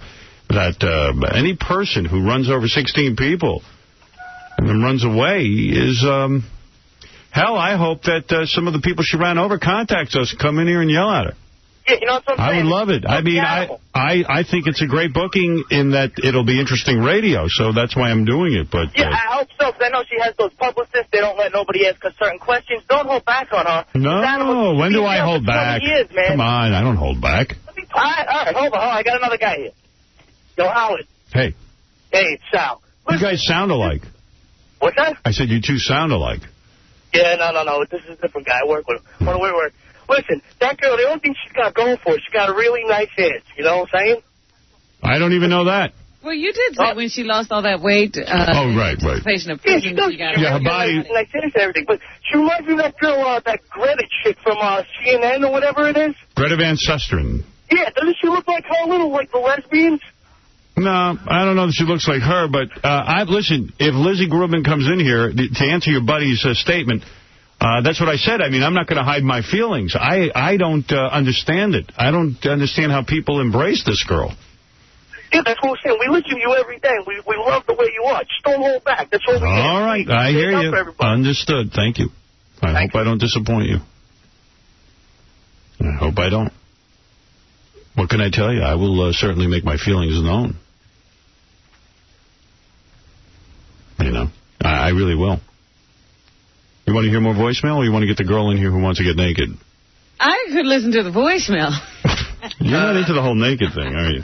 I think I'll vote for the naked girl, but I think I'll be veto. How about this Bloomberg with this gay high school idea? Are they kidding me? What are they going to have, like desks with inkwells, and instead of ink in there, they could put some Crisco, so they can each other during recess? These faggots. This is really up. The bag! The bag! The bag! The bag! All the faggots! The faggots! Faggots! That's why they need a gay high school, guys like him. I can only hope that he's in an institution and, has to line up for the phone. Calling from there. Crisco and the Inkwells is not a bad idea. And, they're taking that under advisement. Right. Yo, Kike Boy, that Dance Fever show is on 7 p.m. on Sunday on the Family Channel. Replays at 11 p.m. on Sunday. And then it's on 6 p.m. on Saturday, which is also a replay. And change the goddamn beginning of the E! show. That sucks, you standing there, pigeons flying around you like a fag, Gary spraying you with a hose. Go on Dance Fever with that. Dancing fag, Kike fag. I got to agree with him. How gay is he, though? I never saw a gay theme in that before, but I got to tell you something, though. My hair was much longer when I shoot. How many years ago did we shoot the new open to the E! show? It was a while ago, but back in the 90s, maybe? Yeah, and I don't know what happened during that shoot, but I'm all bent over and pointing into that microphone. I don't like the way I look on the beginning of the E! show. Honestly, I don't. That's got to be 7 years old. I mean, can we, isn't it? I mean, the E! show's been on, maybe it's time. Yeah. For a new opening? Robin Brzezinski, any discussion of a new opening on the E! show reflecting my new look? But I would just like to point out to the caller that he knows so much about Dance Fever would call his sexuality into question. That's right. Really? That's very gay. The time it's on, the channel. Here's Robin Brzezinski, executive producer of the Howard Stern Show on E! television. Robin Brzezinski. I have been fighting for a new open for the past 2 years. Really? As long as I've been an executive producer on the show. And I like that you're bringing it up because hopefully that'll get people to action. Why didn't you have an executive meeting with me and we could have joined forces on this very important issue? Well, I think now is a perfect opportunity then. What would you suggest for an opening? One that would display my new look. I'm not exactly sure. I see something very sort of New York-driven, gritty. It may not even include you in it. I mean, other than your name. I see something with the camera pulled very far back from my face. That's one of the things I see. Well, if you're not in it, that's far enough away. I see you standing there with that guy yelling, dancing fag, dancing fag, Maybe this guy should be the opener. You know what I would love to see, honestly? Me in bed with like 3 chicks banging them. Beautiful. Simulated, of course. I have a girlfriend. It's a perfect open. I'm serious. I would tune in for that every night. Just the opening. And what we could do, not what the show's about. We might as well shoot with like 100 or 200 chicks so that it changes every once in a while. I'll be banging different chicks every night of the week. Let's start casting that right now. How good would that be for an opening? I'd love it. It would be provocative. Compelling. And you'd have a lot of fun doing it. Or me doing the dance sequence from Flashdance, which is something I've always wanted to dress up like a young Jennifer Beals. Or even John Travolta, because I was just seeing you in that white suit. Dance Fever. What a feeling I can't live without. Maybe a montage of some of my great moments. Me hitting the girl in the ass with mayonnaise and bologna. Me beating a woman in the ass with a fish. Some of the highlights of my career. So many. It'd be hard to pick just 6 or 7. So many. Well, then you could rotate over. You could always make a new one. Yeah, let's join forces and make that happen. I think it's time. Be a good opening? You ever see that picture of the guy in Vietnam, the guy getting his head blown off? Except put me as the soldier. You're the shooter? The shooter. Or maybe even the guy. Or do like a Zelig thing where you're in every historic moment. Like you're crossing the Delaware, you're George Washington standing in the boat. Right. Or how about me and Sulu from Star Trek? Yes. Yes. We're shooting a new opening to the show, oddly enough, tomorrow. You know what would be great? It would be his first non-Star Trek thing.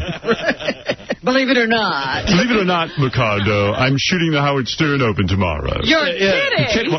How does that relate to Star Trek? Oh, no Star Trek. Yeah. What? Believe it. The cosmos are falling. Apparently they're making me do it in a Star Trek shirt. In fact, Lorena Blanche will be involved. All right, new E! opening. I'm all for it. Robin Brzezinski, executive producer. Wow. Or, as we say in the business, EP. Thank you. Showrunner.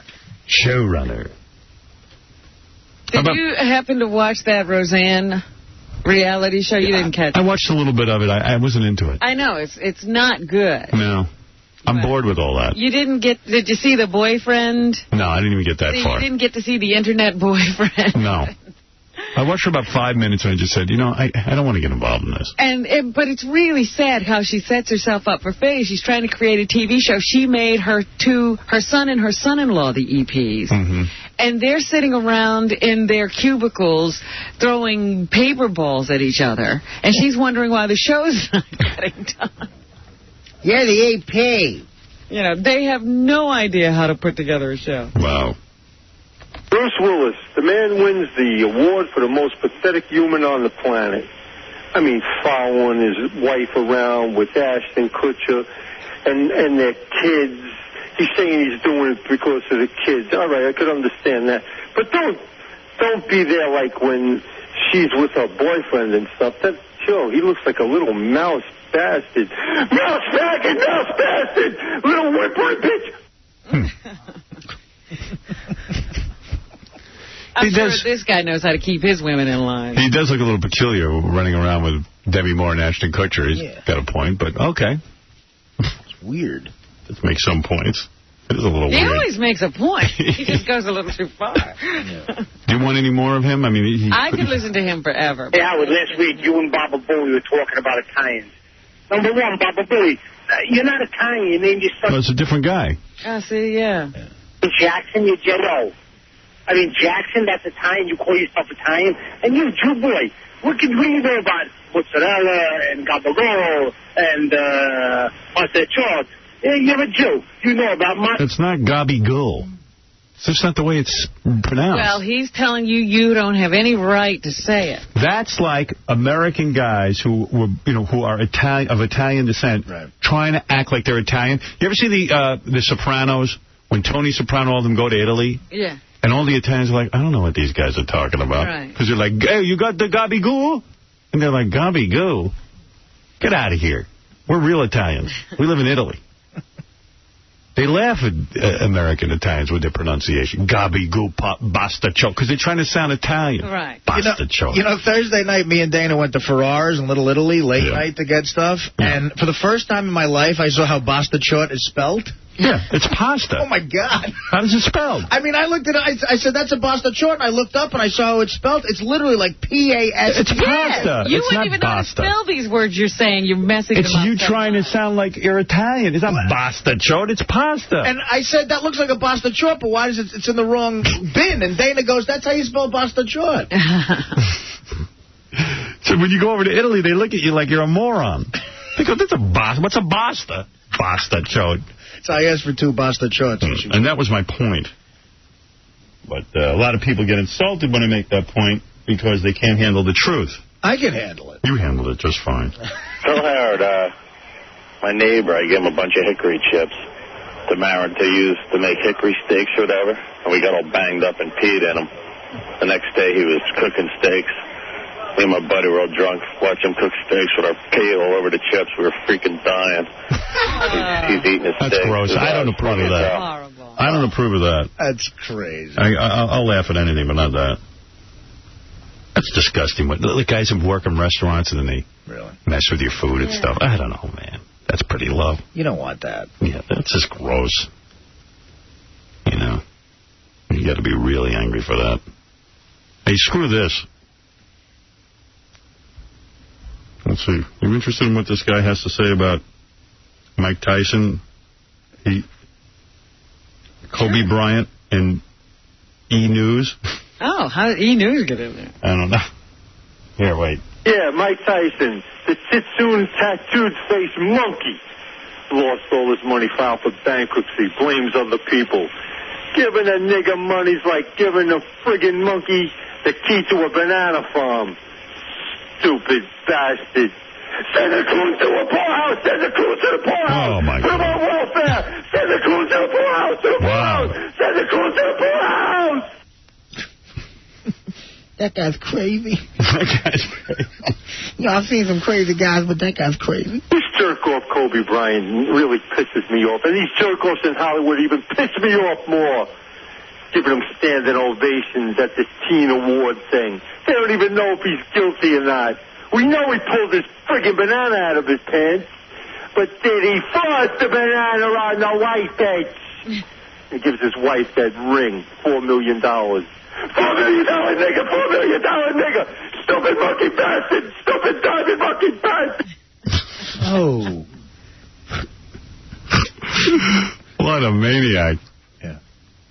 That $4 million ring offends a lot of people. Everything they're doing is offensive. Yeah. Have you heard about the bracelets? Yes. They also spend a lot of money on diamond-encrusted bracelets that say, I love Vanessa and I love Kobe.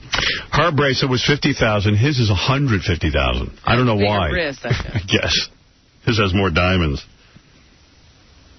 Where the hell does E! News Live come off using Melissa Rivers as a fashion consultant? She's an ugly skank who doesn't know how to dress. She's a hatchet-faced, ugly witch bitch. You bastard. Hatchet-faced, you bastard. Hatchet-faced, you bastard. Well, this man objects to even Melissa Rivers working at the E! Network. Well, there it is. That's our voicemail. I don't make it up. His wrath. No. Wow. Imagine people walking past his apartment door when he's making these messages. Yeah, you know, he just has an awful lot of time to watch TV. This is the thing. Yeah, it's awesome. All right, listen, I got to take a break. Then we'll meet Leslie, who wants to be naked so her boyfriend can meet us. Some other things going on today, too. Winfred's money. A girl will get naked if Fred beats the guy. Okay. Always nudity involved in all this. It's a Monday morning nakedness. Yeah. What is it, Baba Bohai? The guy for Winfred's money is interesting because he didn't have a girlfriend or anything. So I think he either works at Harvard or goes to Harvard. He put up signs around saying, would you please get naked on the Howard Stern show? That's where he found the girl. Wow. Really? And he's not paying the girl? I don't think so. All right, we're going to take a break, and we'll be back right after these words. This is the Howard Stern Show.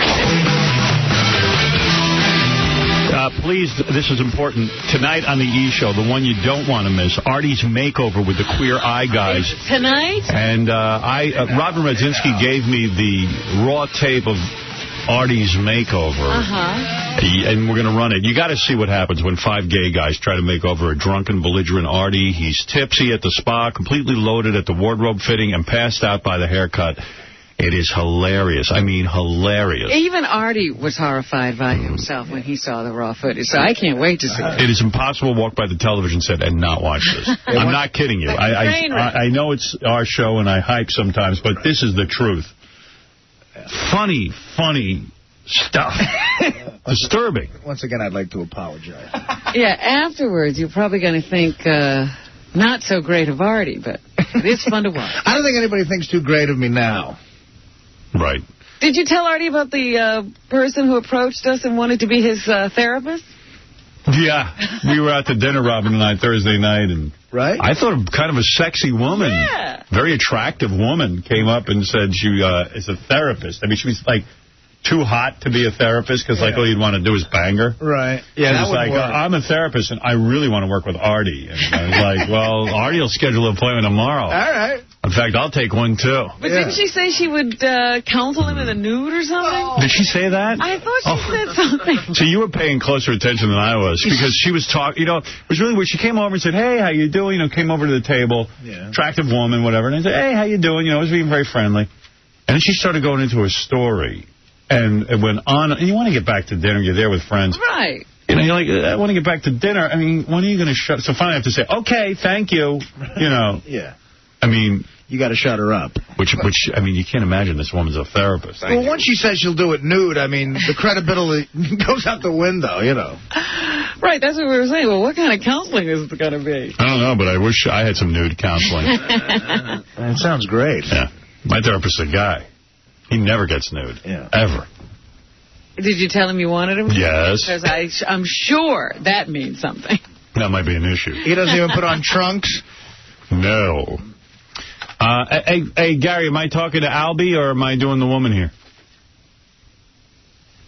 Albie Hecht is the president of Spike Television. You know, I made a deal. Yes. I made a deal with Spike TV, so now I guess he's going to call. What? Let's do the woman now. Oh, can we do that? Yeah. Okay. Yeah, and they are calling it Spike TV now. You can hear that on promos and stuff, and they're saying, on Spike TV. I'm not even sure why Albie is calling in other than the fact that now I now have a business relationship with him. Yes. So. Well, I want to know how much he paid Spike Lee to use Spike TV. All right, we'll find out. I'm sure he can't even tell you. I'm sure he paid nothing. I'm sure. Spike was trying to imply that he was very happy. Well, that's what everyone says. Yeah, but I want to know for sure. This woman is Leslie. Leslie will get naked. It's very simple, the arrangement. She called us up and said, I want to get naked so my boyfriend can meet you. So no begging, just... Now, Leslie, are you a stripper or just like a regular girl? I'm just a regular girl. Yeah, how old are you? 21. 21. Oh, yeah, you're the one with the 34-year-old boyfriend? Yes. And your parents are pissed? Well, my mom likes him, but she just thinks he's too old for me. Yeah, you're 21. And look at what he's got you doing. Mom's not going to be And they've been together for a year and a half, so he got her when she was 20. Right. Wow. Possibly 19. Yeah. Where are you from? Staten Island. Staten Island. You look like a regular nice girl. You got big cans, I'll tell you that. Please, I would love to get rid of them. No. That's a sin. It's like a little smaller. Shame on you. Where did they don't fit into anything. They'd fit fine. They fit into my plans. Yeah, they fit into a lot of different things. No, I mean, when you got big boobs like you got to keep them organized and neat. I see some chicks who get the big sloppy boobs going. But you got them organized. You got them in the bra. I see some nice cleavage. You know what I'm saying? That's a perfect shirt for you. Yeah, because it's a tank top, and your cleave is showing. You got them organized. I see some girls, they got to get these things organized. Where did she meet this 34-year-old? He owned a bar called Moe's, and I started working there. That's when they opened. On the job. I worked there for 2 years. That's how Geraldo gets the girls. Yeah. But we didn't start dating till he was about to sell the bar, so it wasn't like... Oh, it wasn't improper. God forbid you date the bar owner. I mean, business has to be conducted. Aren't there some rules? Yeah. I could see, I never used to get it, but now I understand why guys open up bars. Like, think about that. You get to be around alcohol. You serve people drinks, which is cool. And you get to drink. Talks to you. Like, girls who are sitting at the bar won't talk to the dude who's trying to hit on them, but they'll talk to the bartender. It's great. And hot girls are begging to work for you. Yeah. You become like a mini celebrity. You a bartender? Yes. So weren't you kind of young to be a bartender? She was working there before. It's 18 to serve. Oh, 18 to serve. Mm-hmm. Oh, no kidding. So, like, you know how to make a mojito? No. You don't know how to make a mojito? No. And you're a bartender? Yeah. What did you make? How do you not know how to make a mojito? I don't know. What is in it? Isn't that like they got mint? And, I see women ordering them in the summer all the time. Mojito, it's right? She's in Staten Island, Howard. She's cracking open Heinekens mostly. And is that it? I bet 80% of your drinks are beers, right? Most of it's beer and, like, your regular straight drinks, like Captain and Coke, rum and Coke. Simple things. I mean, you'll always learn other shots to get more people to drink things, because a lot of times they'll ask the bartender what should they drink, so you'll whip up something. Artie's girlfriend was his bartender. Right. Yeah. Of course, he fell in love with her. And it worked out. Well, that was sort of like, when you fall in love with your therapist. Right.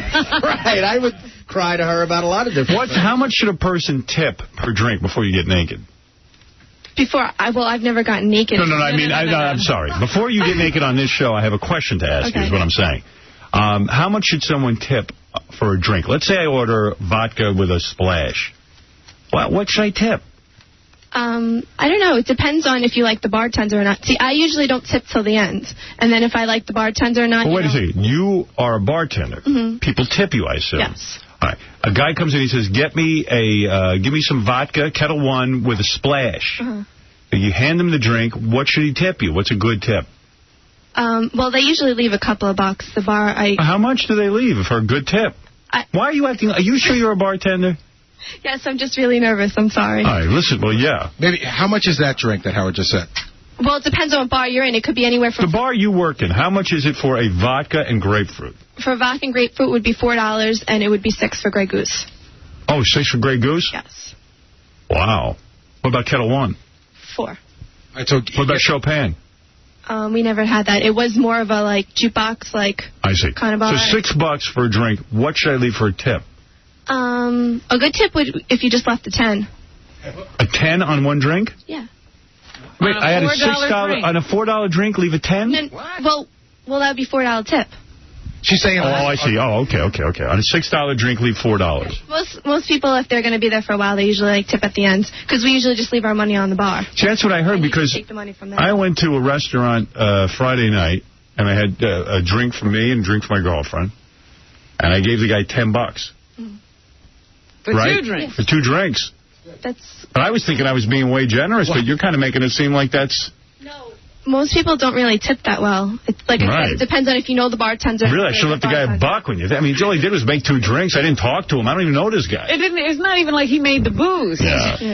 So I'm just afraid of him bad-mouthing me. This girl is recommending a 90% tip. That's what I'm saying. I don't understand. I mean, think about that. That's a really good tip. $10. No, that is a lot, but I don't know. See, when a hot chick's a bartender, though, and you got a few drinks in you, I mean, I've left, like, tips where they might call like a stalker. Do you ever bang any of your customers? No. Never have? No. One time? None of my customers, no. So if you're 21 and you met your boyfriend when you were 19, is he the first guy you ever had sex with? No. Oh, wow. You've been around the block, sweetheart. But how many guys had you had sex with before that? Yeah. Do I have to answer that? Yes, you do, if you want to be governor of California. Like 6. Wow. 6. You're a slut. Ding, ding, ding, ding, ding. I swear I'm really... Wow, 6 guys. How old were you for the first guy? 15. So in 16, 3 years, you had 6 guys. Well, that's all right. Well, I guess so. Yeah. Yeah. It's only 2 a year. Yeah, I mean, that's not bad. No long-term relationships, huh? All right, Well, I was with the first guy for like a year and a half. All right, you're going to get naked for us so your boyfriend can meet me? Boy, you're a good girlfriend. That's sad. Yeah. He must really love me. Yeah, it doesn't love you. He loves Howard. We thought of all different ways to come on, like whether I should get like breast reduction, stump the buoy, all these things. And no, just get naked. That's the easiest. But you know what? He wants to get to meet Howard. He's thinking of ways you can get him in. Basically. Yeah, why didn't he come up with his own thing? I don't know. All right. When are you going to get naked, right? Have you ever been naked in front of a group of men before? No. I've showed guys my ass before, but they paid me like $200. Oh, wow. Really? Yeah, they wanted to see my ass. So. How's your body? I can't tell. It's all right. Let me see. All right, let's go. Get it all off. Okay. Oh, God. Let's get naked. Let's see your ass. And everything else. You totally shaved? Yes. All right, smart move. I'm really... I like a nice, clean look. This is not good for my profession. What is your profession? Is that? I just passed my boards. I'm an RN. Oh. Well, this is good for your profession. All right, let me see. Now, your shirt's coming off your... Oh, you're wearing a bra. Time to get RN really naked. Well, you do have big boobs. What are those? Like a D? D, okay. Well, I can't wait for the bra to come off. Pants are coming off. You're wearing a thong. What a great morning. Yeah. Hardy. I'm looking over your body. If you lost 20 pounds, you'd be killer. Okay. That's just, my opinion. Whoa, nice rack. Those are great. Don't you even. If you ever reduce those, I'll come to your house and have you executed. Those are amazing. Wow. Nice boobs. What a shocker. I'm blown away. You know why? Because you're 21. Those things look so healthy. Look at those things. They're not sloppy at all. They look like Basta Chots. It's just almost done, Howard, but not quite. Oh, yeah, your panties. Go ahead. Let me see your butt afterwards, too. People are paying for that. Wow, you were so naked. You were totally shaved. Turn around, let me see. Maron. Yeah, you got it. Listen to me. You lose 20 pounds, you'll be a knockout. You're a little chubby, but not bad. I mean, that rack, right? Look at that. That's unbelievable. What do you think of that, Fred? She's awesome. What? She's awesome. Yeah, I mean, yeah. You guys are amazing. Go to Bally's and dump the boyfriend and get a car. Well, have you ever lost some weight? I actually just recently started gaining it. Yeah. And I think it's because I switched my birth control. Well, the hormones can make your appetite grow. You want to know something? Never heard of that? When you work, do you drink a lot? Well, I have stopped bartending pretty much, like, recently. Mm-hmm. Because the last bar I was in, I didn't like a lot. And I've been going to school, so it's been tough. So what do you eat? A lot of cheeseburgers and a lot of... I'm a vegetarian, so no. Vegetarian? So my problem is the carbs, Oh, what are you eating? Pizza? basically, and pasta. Yeah, that'll do it, honey. Pizza and pasta. Don't ruin that body. You've got a lot of potential. Can I put my clothes on? Yeah, go ahead. Put them on. Unfortunately, we can't meet your boyfriend, but thanks for coming in. Yeah, we've run out of time. Don't you want to meet the boyfriend while she's naked? Oh, that'd be cool. All right. Okay, bring him in. Let me see this guy. She earned you a... Let me see this guy. All right. How you doing, buddy? Which one would you rather wear? Hey, guys. How you doing? What's your name? Eddie. Eddie. Well, your girlfriend's a trooper. She's here naked. Without a doubt. You don't mind us seeing, huh? Not at all. Look at those cans. I'm surprised you don't have two black eyes. Nice cans.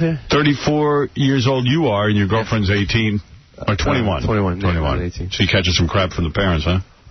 Not to my face, but... Yeah. You gonna marry this girl or what? I don't know. After this, I probably have to. You want to marry him or what? I don't know. I guess so, yes. I think you're a little young to make that decision. Yeah, You're thinking at some point down the road, he's the guy, huh? Yeah. Robin, you look amazing, by the way. Why, thank you. Thank you. And Robin, I live right down the block from you. Look, he's already hitting on Robin. I was a police officer in Robin's neighborhood, and I was in her house before she even moved into the... You look like a cop. I was a cop. Yeah, I believe it. You do look like a cop. I was going to say you look like a cop. Mike, you're on the air. Yeah, this is Mike. Yeah.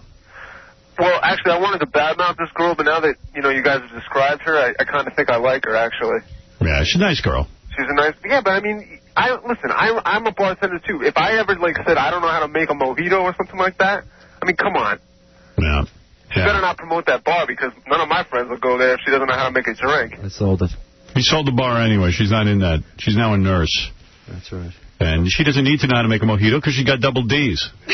Yeah, right? I mean, guys will excuse anything. Nice goddamn bags, baby. Right. Ryan, you're on the air. Good morning, Howard. This is Ryan from Cleveland.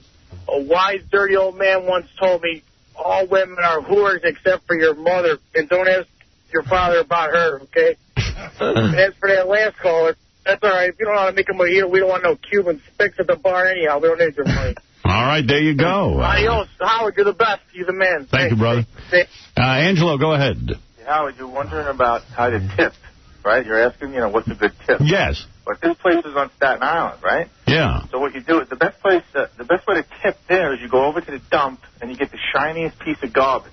And that's what you use to tip on Staten Island. You get a lot of that now, Robin? Wow. The armpits of the world. All right, thank you. Angela, who's very angry with Staten Island. And also, Howard, I know this girl, her uncle's in the family way, if you know what I mean. Oh, really? Yeah, so you know what I mean? You may have just jammed yourself there. Is your uncle connected? No. No? I'm sure she's going to deny it, but you know what? When she finds out about this, forget it. It's all over. Oh, yeah. Hey, put your clothes on. Nothing to do with it. Put your clothes on now, quick. Hurry up. It's too late. And listen, one more thing, Howard. How dare you take off on these Fridays and these Mondays, just going here and going there? We didn't take off Monday. We took off a Friday. Come on, stop it. Man. Come on, we're entitled to a little vacation. Rather than taking the whole week, we took a Friday. That's and I know all. it's what's his name behind it. I know it's Beth. She's like, take the day. No. In fact, Beth had to work on Friday. I didn't, and I was alone for the day, so it wasn't her. Well, but you were alone for the day. How come you didn't come to work? I was busy doing something else. Listen, what? I want to get on the show, too. All right? What can I do? I got to get out of this. Get your wife to come down. Get your wife, and let's get her naked. My wife is dead in the yard. Well, that doesn't make a difference. Yeah. Well, take her up? Now she can't complain. Pick her up and bring her up. Dead in the yard. All right. Okay, Angela, thanks. We're going to go. Well, you've met us now. Was it worth having your girlfriend be naked? Oh, definitely. Definitely was worth it. This is great. Couch. You want to sit on the couch? Go sit on the couch real quick, and then I got to throw you right out of here. Yeah. Go ahead. No, you didn't have to take his headphones off, Gary. They're portable. Gary made him take his headphones off. That's all right. Good. Sit down on the couch. Try it out. Everything good there? This is great. You like that? This is great. Thank you very much. And thank you for letting us see your girlfriend's beautiful pontoons. I figured I knew that would be the only way I actually could. Good sweater meat on that gal. Good what on that gal? Sweater meat. Sweater meat. What's the matter? Aren't you a man? Yes. See the oldest guy you ever banged? Yes. He is. Right. Hey, look, you're all proud of that. Oh, yeah. Damn right. No? That's some young... Is she the youngest girl you've ever... Yes. I should hope. Damn right. Yes. Today's a wonderful birthday. And how long do we have to keep you here? As long as you like. Go ahead. You're done. We're done. That's it. Thank We're you. done. All right. Thank you. Thank you. Now, what am I going to do? Am I going to speak to Albie? Yeah, we'll talk to Albie, and then I saw the girl for Winfred's money, and she's hot. Really? Very soon. Wow, that's great. Well, all right. I hope Fred will get you that opportunity. All right, why don't you put Albie through? I'll take a couple of phone calls. I want to thank Leslie and Eddie, and good luck to you two kids. Can I sit on the couch? I want to sit on the couch. Can I go over and eat something in the back? Can I touch Fred? Can I spin the wheel of sex? Artie's Makeover with the Queer Eye guys tonight.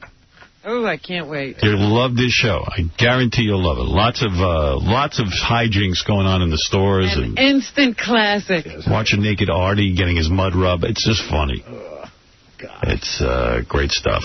Such bad memories. Let me play you some tapes while I'm waiting for that phone call. Here's Gary Garver, who is out in Hollywood. Went to the Golden Boot Awards, which always attracts... What are those? Golden Boot? The Golden Boot Awards. He ran into,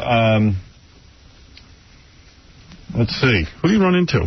He ran into Chris Christopherson. At the Golden Boot Awards. And Mickey Rooney. Oh, my.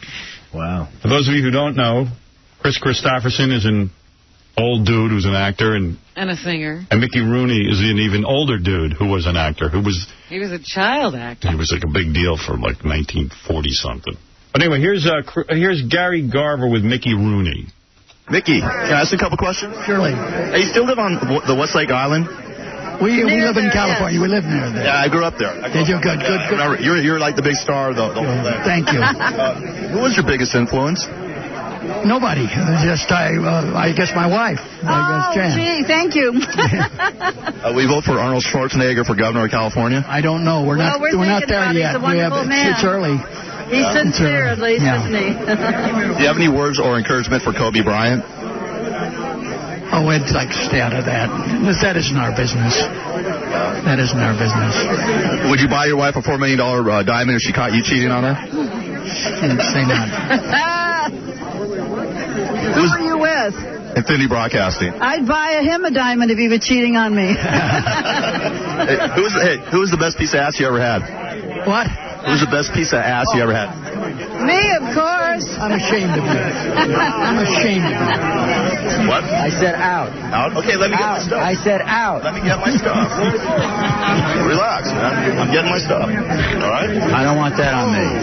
Hey, okay. Where's security? Relax. We're going to get our stuff and leave, all right? Just let us get our stuff and leave. I want to see you get out of here right now. Can we get our stuff right here? Relax. I don't relax.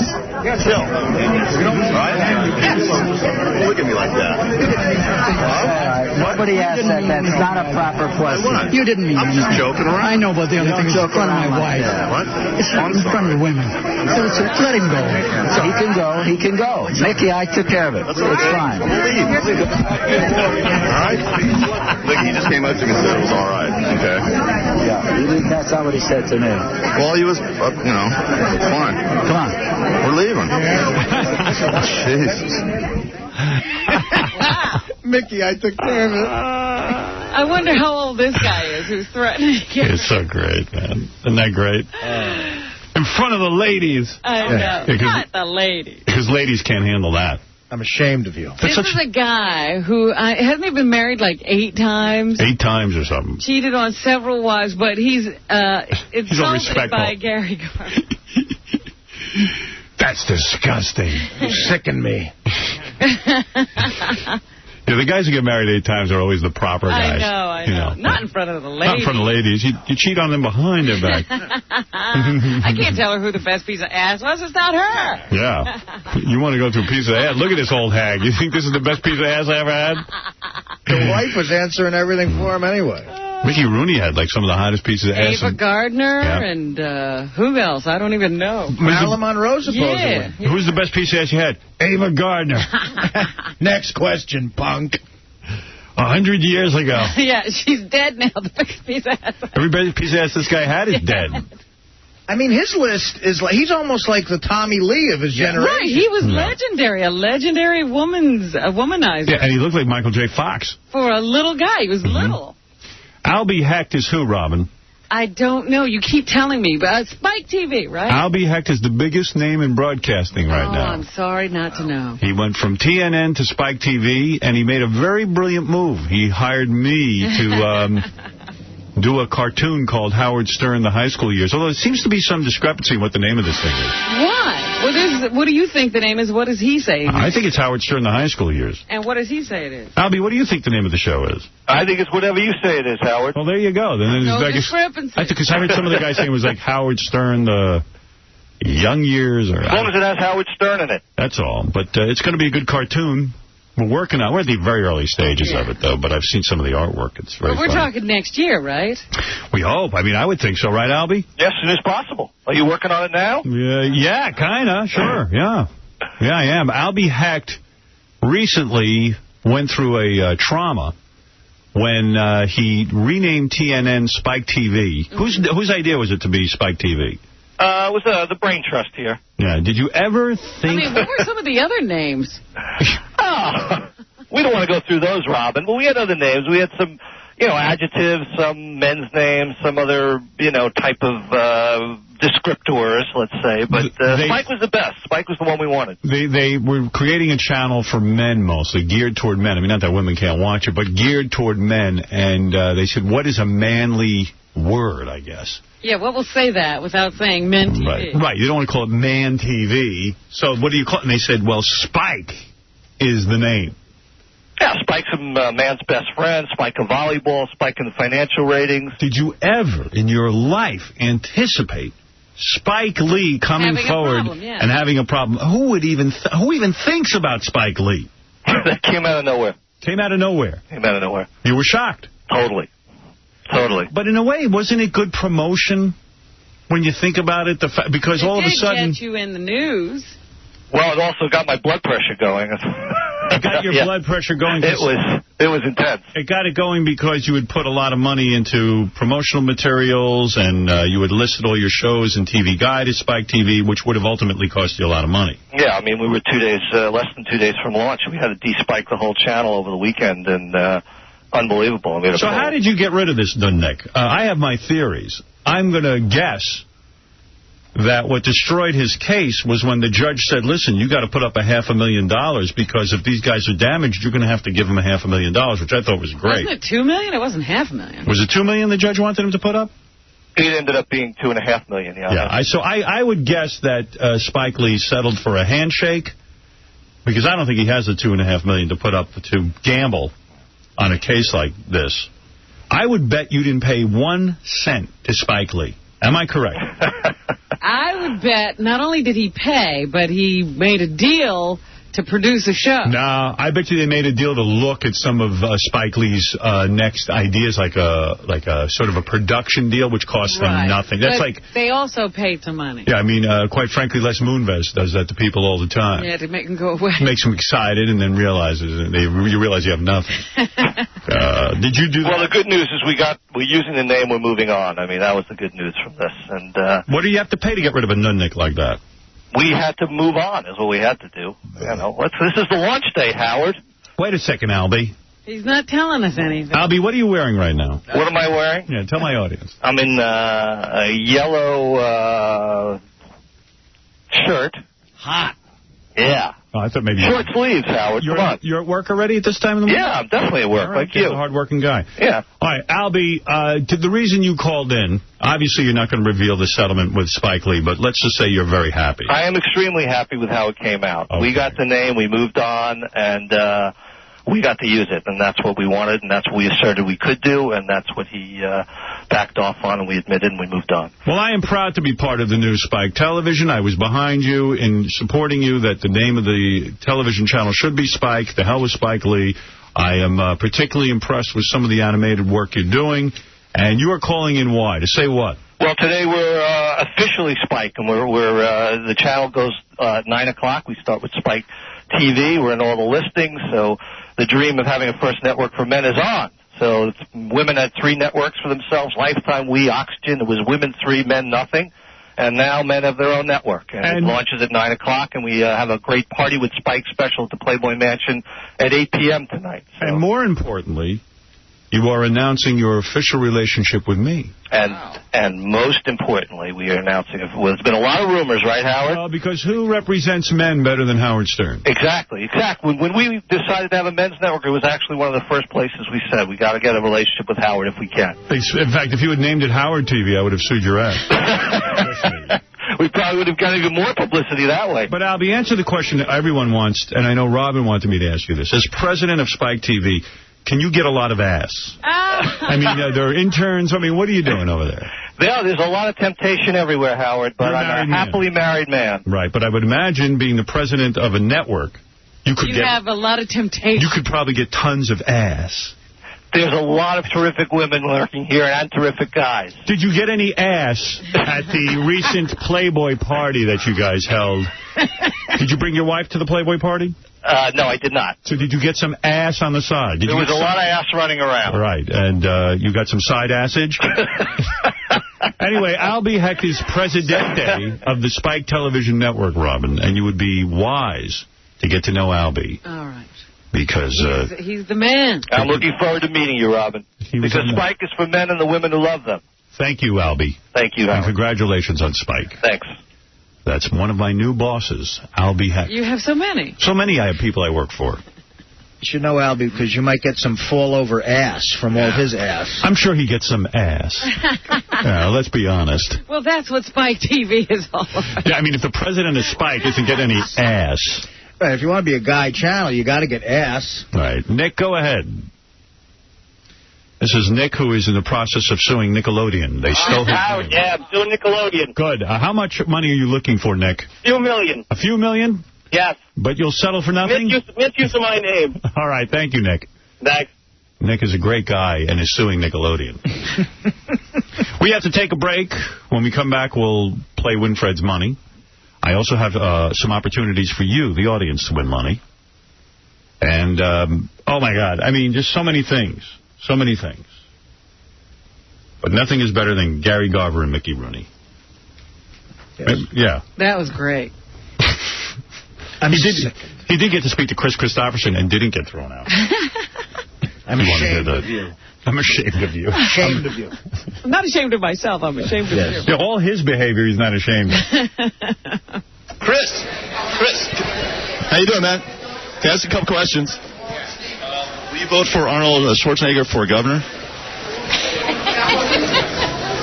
No. I think the rape charges against Kobe Bryant are racially motivated. I'm not going to comment on that. I don't know enough about it. You know, I'm a fan and love Kobe Bryant, and I hope that the charges aren't real. You know. Would you buy your wife a $4 million diamond if she caught you cheating on her? Take a look. No. I think that's pretty expensive. Yeah, I'd just cheat on her. That's too much for cheating. Yeah. Have you ever crapped your pants? Question. No. Not a question. Thanks. You believe that he never crapped his pants? Chris, he had to. He had to. In the 60s? Come on. Come on. Well, there you go. All right, we got to take a break. We'll be back right after these words. The one, the only. Howard Stern's negligee and underpants party. Howard Stern. Howard Stern. The Howard Stern Show. All right, and don't forget tonight the E! Show, Artie's Makeover with the queer-eyed guys. You got to see what happens. Most of the show is outside of the studio. Artie, drunken, belligerent, tipsy at the spa, completely loaded by the time he gets the wardrobe fitting, and then passed out by the haircut. It's truly hilarious, one-of-a-kind show that I watched it, I guess, Thursday, and it was just so funny. And it's airing tonight on the E! Show, and you will love it. It is a show highlight. One for the archives, my friend. It's going in my scrapbook. Casey came in before and said to me, Kobe Bryant has a rap song. I go, who did the bit? And he goes, no. Kobe Bryant put out a rap song. He did? A while ago. Really? Yeah, which is funny to listen to now. I mean, aside from the fact that the guy's up on rape charges and is, the focus of every newscast, it's just weird how these guys feel compelled to put out rap songs like Shaquille O'Neal. I didn't realize he was one of the ones who had done it. Yeah, neither did I. Nobody had really paid attention to it. And they're all so bad at it. Yeah. Like Shaq. And Shaq's actually a pro compared to Kobe. Ooh. That ain't saying much. Kobe, how many girls have said, I love you? Not like, I love you, Kobe, like a fan, but like for real, like, baby, marry me. I love you. How many? Oh, baby, silly. Once again. All this. Come on. Right. He's so not musical. Meanwhile, how funny is that intro? How creepy. Kobe, how many girls have said I love you? In the light of today's event? Oh, come on. Well, I won, but I had to buy her a $4 million ring. Oh, man, all the ladies love me, but when they resist, you know, I don't like their disrespecting me. Sometimes they don't know me that they love me. I have to show them. Yeah, sometimes I have to teach them to love me. Baby, I'd like to give you stitches. Yo, it's like this. What I live for? Basketball, beats and broads, from Italy to the U.S. He's a tough guy. Beats and broads. He lives for beats and broads. What's beats? Beats are good when they're red. And beats a game. What's a beats a game? What are beats and broads? Beats are the rap music. The rap music. Oh, so now he doesn't... Basketball, beats and broads.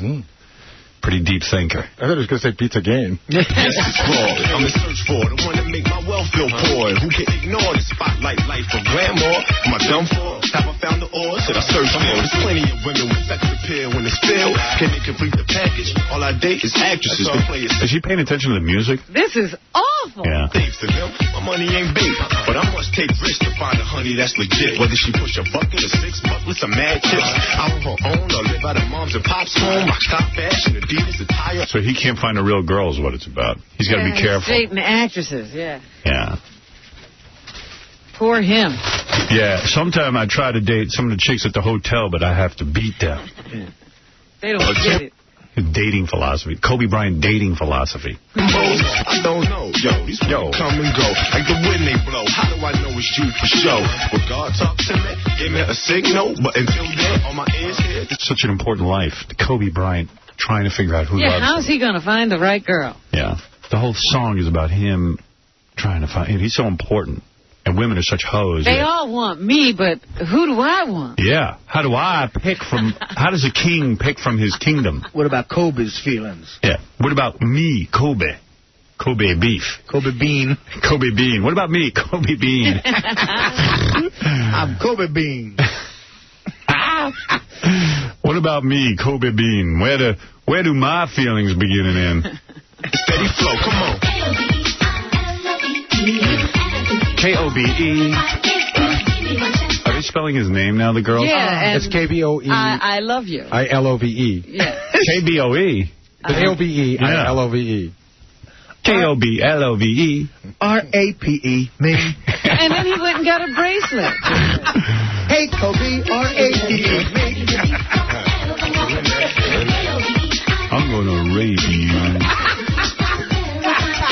It's time to rape. I'm going to give you some stitches.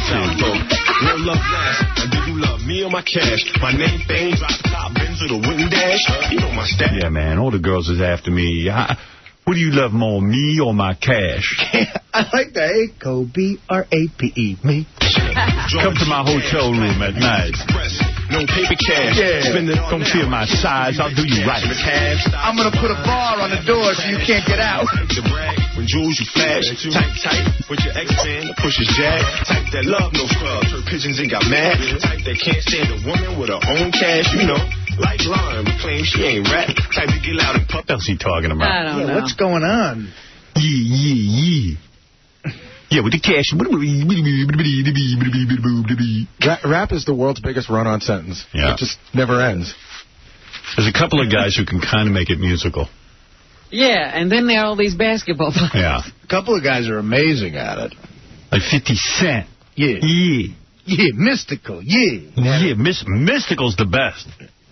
And DMX. It's not bad. DMX. I like that. You know what? Gin and Juice, Snoop. I'll give you that, too. I heard he was rapping in old school. I was like, oh, I never heard that song before. That's good. Yeah. When Will Ferrell comes out naked. Yeah. That's good. That's funny, man. Yeah, I don't think I was on the set that day. That movie's no Van Wilder, but it's good.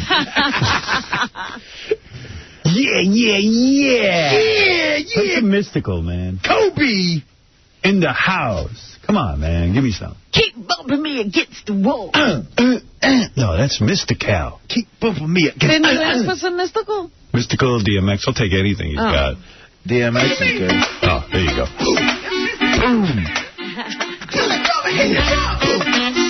My name is Kobe. Now, that's good. This guy can sing. Is he in jail, this guy? Yeah. He is? I was joking. Is he really? A lot of the good ones are. Yeah, a lot of the good ones are in jail or dead. Did he rape anyone? I think it has something to do with a woman. I'm not sure. No, he's innocent. I really be throwing my words into my pajamas. Now listen to this. This is rap. Yeah. Kobe's the one I don't know. Kicks landing from the tongue. I keep raping you against the wall. It's Kobe's song. The one that be dropping it up. You keep coming up to my room. You keep telling me you want it, then you tell me you don't want it. I'm all confused, man. So I gotta keep raping you against the wall. I gotta push you against the wall. I'm gonna cut you, baby. K-O-B-E, raping you against the wall. K-O-B-E, K-O-B-E, R-A-P. All right. Yeah. Okay. Hey, I got to hand it to Saturday Night Live. They came out with something, and I'm actually going to watch. This is exciting. It is 1, 2, 3, 4, 5 DVDs in a box set. Yes. Just of all the musical performances. On Saturday Night Live. I'll sit and watch that. I don't know how I'm going to watch it. I mean, there's got to be about 500 hours of musical performances here over 20 years. It looks like a lot of music. 25 years. And I said to Gary, how do you watch this? In other words, do you sit in front of your TV and watch this? Are you busy reading the paper and then you look up once in a while? Like a background sound thing? Oh, he gave the right answer. He said, I'm going to put it in. I'll fast forward to the ones I like. Because you can't possibly like... No, there's some things you're not going to like. Yeah, I don't care about watching, I don't know. Sade. Yeah. Or even like Elvis Costello. It'll be interesting to see what he looked like. And I like Elvis Costello, but I don't need to see a whole song. So you fast forward through it. So that's what I'm going to be doing.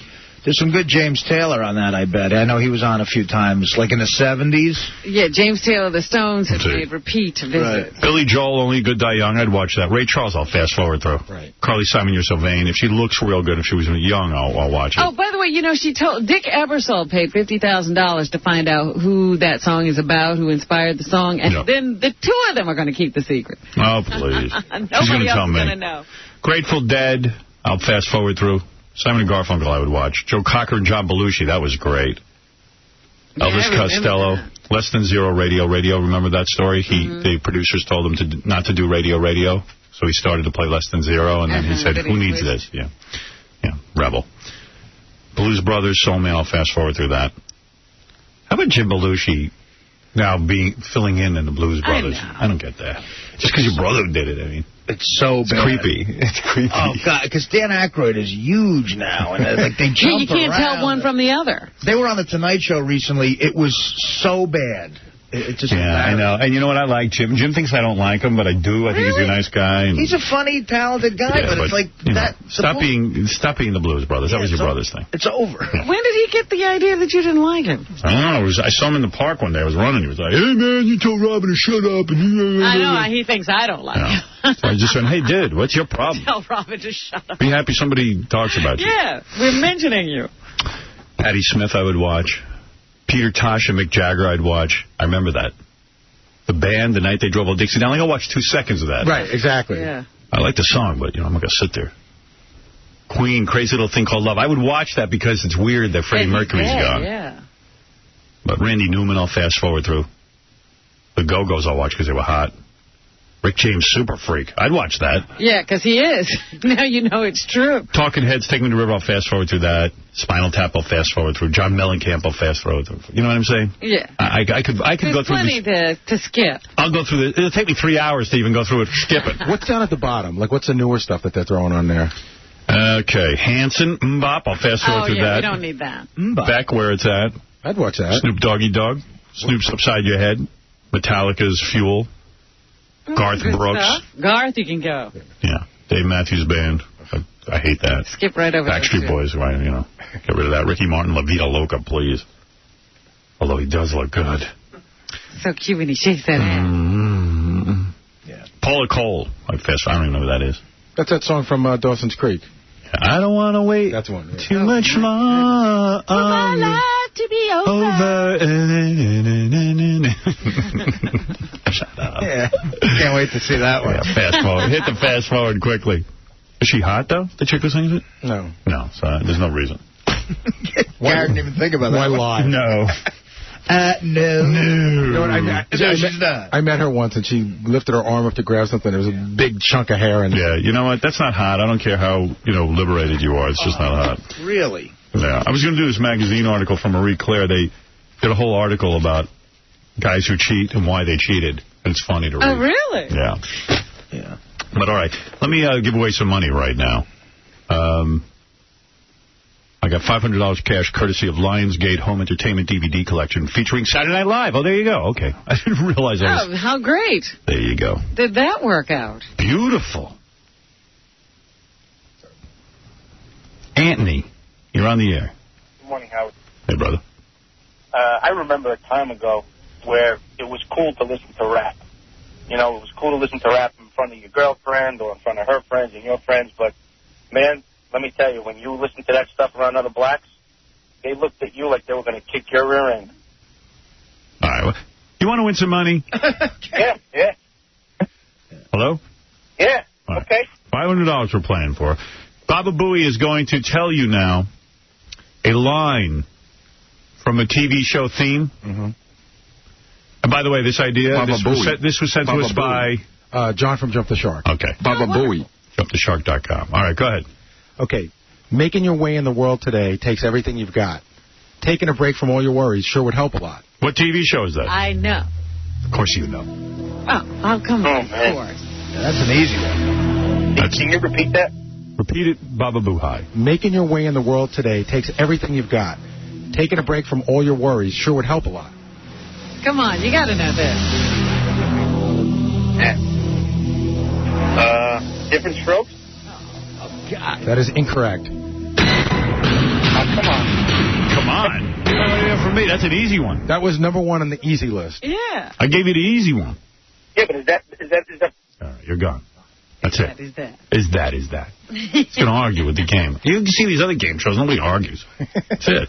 Nobody argues with Alex Trebek. Hey, Rich, you're on the air.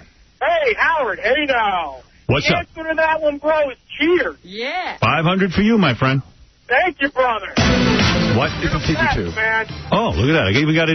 I didn't even think we were that together to have it. Refrain my hand from That's Kobe, bro. CD1 then. You are the best, bro. La la la la la la la la. Making your way in the world today takes everything you've got. Come on. Taking a break from all your worries sure would help a lot.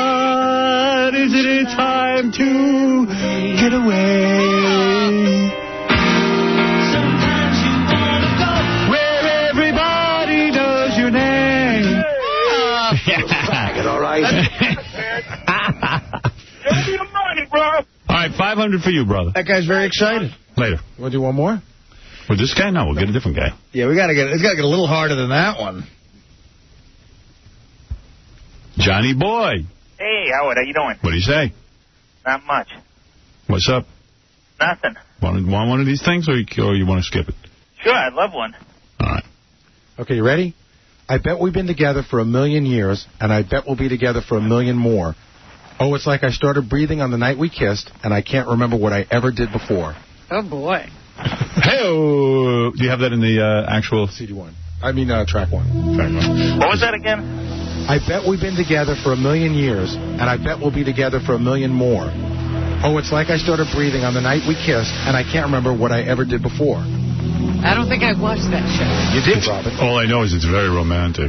Everyone in this room watched the show, I'm pretty sure. Yeah, it's starting to come to me. Well, I'm not watching on a regular basis. I've been with you 1,000,000 years, and I'll be with you 1,000,000 more. That's the opening line. I bet we've been together for I know, I'm thinking. I'm mumbling to myself. Oh, this is silly. No one's going to get this. Do you have it, sir? Take a guess. Is that movie from Michael J. Fox? It's a TV show theme. A TV show, Michael J. Fox. Keep going. It was Michael P. Keaton or something like that. Michael P. Keaton? Oh, okay. Michael P. Keaton. Well, I don't know what his name is. I don't either. I know the show you're talking about. I can't think of the name. Yeah, I can't hear that. Come on, think of it. Hurry up, man. You're there. All right, let me think. It's a goddamn name of that. Your brother, your sister, your mother, your father, you're all one big... Yeah, it was Meredith Baxter Burning. Yeah. All those people together make one big... Oh, I know what it is. What the heck? It begins with an F. Dude, you got the ball at the 1 yard line here. Yeah, dude, I feel bad for you if you don't get the money. What the heck was it? When you wear a suit, you have to wear a... Dressing up means a jacket and a... Jacket and... Yeah, this guy... Tie? And what is a big group of people who are... Oh, you're helping him too much. Okay. A big group of people. All right. It's family ties. You win. Yeah, family ties. I can't take it. Guy's like, I love family shirt. Artie, the best. La, la, la, la, la, la. I bet we've been together For a million years. And I bet we'll be together for a million more. Oh, it's like I started breathing on the night we... How much would you pay if Kobe Bryant and that chick did a video to this? I'd pay the $500. All right, $500 for you, courtesy of Lionsgate. They put out this DVD collection, Saturday Night Live. 25 years ago. I love you. Hold on. It's a big loving this morning. Money makes people love each other. Yes. The greatest live music sets and comedy skits from SNL. I dig that game. Yeah, it's fun. I dig it, too. Even though I would never get any of them. You didn't get the first one I Cheers? got. That was so easy. Yeah. Come on. I like you being all proud of yourself for getting that. No, I'm saying I'm usually bad at any of these musical things. I'm happy to get one. Me too. You got one. I certainly didn't get the second one. You did well, Robin. All right, we're going to do Winfred's Money, as long as we're in a game mode. Tomorrow, the intern beauty pageant. Later this week, a controversial booking. We talked about it earlier. Lizzie Grubman will be here. And we thought long and hard about it. If you get all giddy and start asking for her autograph. Can I have your autograph? I mean, I have a real problem with what she did, and so should you. I mean, you, the listening audience. I mean, she ran over 16 people and drove away. God damn. I don't know how she even wants to come on this show. And how she can look herself in the mirror. I don't even know how she runs around the Hamptons going to parties and stuff. I don't get it. I would be so ashamed. I'd be at home. I would never. In fact, I probably would move. I'd move to another town, change my name, and live quietly. Right. Yeah. Me too. Making speeches Try to at the do Learning something Annex. to make up for what I've done. Yeah, speaking of the Learning Annex, is pretty bold. Yeah, I mean, come on. How to get into PR. I mean, especially, how to make it as a publicist. The only thing you'd see pictures of me in the newspaper doing is kissing AIDS babies and, like, trying to just say, please forgive me, forgive me. Walking in minefields. Yeah. Well, I'd be blowing kisses to AIDS babies, but I'd be there. Timmy, you're on. Timmy, my brother. No, Timmy. Okay. Let's meet this guy. He's got a hot chick with him. I'm not sure how this is all working. This was Danielle and Harry. Harry wants to play Winfred's Money. He met a chick and said, listen, if I lose, I need a chick to get naked. That's my payment to the boys. Yeah, he papered the campus looking for somebody. This guy's like a Harvard professor or something? Uh-oh, Fred. What are you, a Harvard dude? No, I'm, I tutor mathematics. Oh, hey, a hot chick with you. Yeah. Quick, come on in here. Come over here, honey.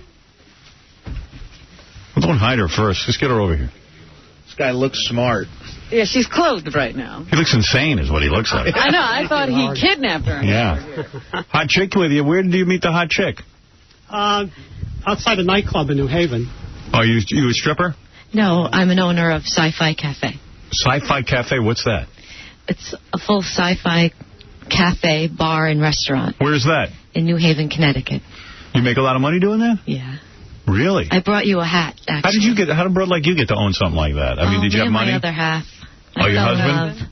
I was an interior decorator for nightclubs and bars for 10 years. And now you're married? And now fate just brings it right there, yes. Are you married? Almost there. You mess around? Living with? I used to. Got some kick-ass body. Thank you. Thank you. I hope your man here loses so that you have to get naked. Why is she doing this? Why are you doing it? Are you going to get a cut of the money if you win? We did talk about that. The honor was really to meet you, Howard. Oh, we have the same tattoo. We're both Capricorns. Where's the tattoo? Turn around, honey. And we're both AC/DC lovers. Yes, we are. What is that tattoo? Oh, it's the first part of your tattoo. Oh, mixed up in there. See the red part? Sign of his Yeah. Really? Yep. Right. And I gotta get rid it's of my funny, tattoo. I even have a cover band of AC/DC Do you? that comes in on Wednesday nights for me. You wearing panties? I have just a little thong on right now. Yeah, you're hot. I bet there's a whole story with you. Never mind. There's a lot. How old do you think she is? I don't know. I would say you're an older broad, but you're pretty well preserved. Thank you. What are you, in your late 30s, early 30s? Where are you? Early 30s. What are you? 30 what? 32. 32. Thank you. It looks like you partied a little bit, too. Though your girlfriend Beth is... Yeah, I'd like to get the two of you in bed. You know, she's 6'4", I'm 5'4". No, she's only 5'10". Oh, is she? No, I'm 6'5". Right. We can lay her down then for me. Yeah. How much you weigh? I'm actually 101. Man, you got the big fake boobs, too, huh? Yes, I almost came to you to examine to see if I needed them or if they came out just right for you. Yeah, you look good. You're nice and skinny, like almost... Thank you. Too skinny, which is perfect, and then the big boobs planted right on that chest. I actually do eat a lot. Yeah. Is she into chicks? You into chicks? I get a feeling you might mess. Yes. You mess around with them? I haven't been with a woman in 5 years, but I lived with a woman for 2.5 years. Screw the game. Kick this guy out. She lived with a woman. Yeah, thank you for coming in. Oh, you live with a woman? I lived with a woman. That's I have a picture hardcore. of her with me. If I could show you later. Yeah, I want to see that. Are you guys naked in it? No, it's just a recent picture of her when she got married. Why'd you break up with the broad? She was a ballerina performer. She became Cinderella for Orlando. Oh, my God, the two of you together with the bodies. Maroon. And both of them are back with men now. You're back with men, but you miss girls, I bet. Do you bring girls into the bed for your man? We every now and then just go have fun. You and that girl? No kidding. You don't bring the men in? Help me kidnap her. Do you do it in front of your boyfriend? Well, as long as it's with her. We're very picky. You know, there's a lot of diseases out there. Oh, don't I know. Does her husband get to participate, or does he know about it? Hello, Robin. I don't see her, and happy birthday. What's your husband get to do when you're messing around with the broad in bed? Does he get to do anything? He actually enjoys participating, if not watching. What does he do when he participates? Does he ever get to bang the other broad? Yes. Oh, my God. Yeah. You're a home run, aren't you, sweetheart? And does the other girls... I kept him around because he's just as good as having a woman and, you know, well endowed for a man. Definitely worth me to keep him around. While she's having fun, he's at the Sci-Fi Cafe making a Twilight Zone salad. Yes. You know, he's doing all the work. She's having fun with broads back at the house. But does the other girl's husband know about this and join in? Yes, as a matter of fact. He bangs you sometimes? No, but Noelle has made it a point that for her husband never to mess up or Danny will come and get her. You get to bang your husband gets to bang his wife. Yes. But he's not allowed to bang you. No. Isn't that interesting? Wow. He's a very tall, big guy, too. Man, what fun people are having, huh? Oddly enough, tomorrow I'll be at the Sci-Fi Cafe making Klingon soup. There you go. And we can bring Beth and Howard. What do you serve at the Sci-Fi Cafe? Everything from Italian to American cuisines. But do you have special names like... Yes, we have the Vulcan burgers. Vulcan burger. Yes, I'll be making a Vulcan burger. We have the Klingon burgers.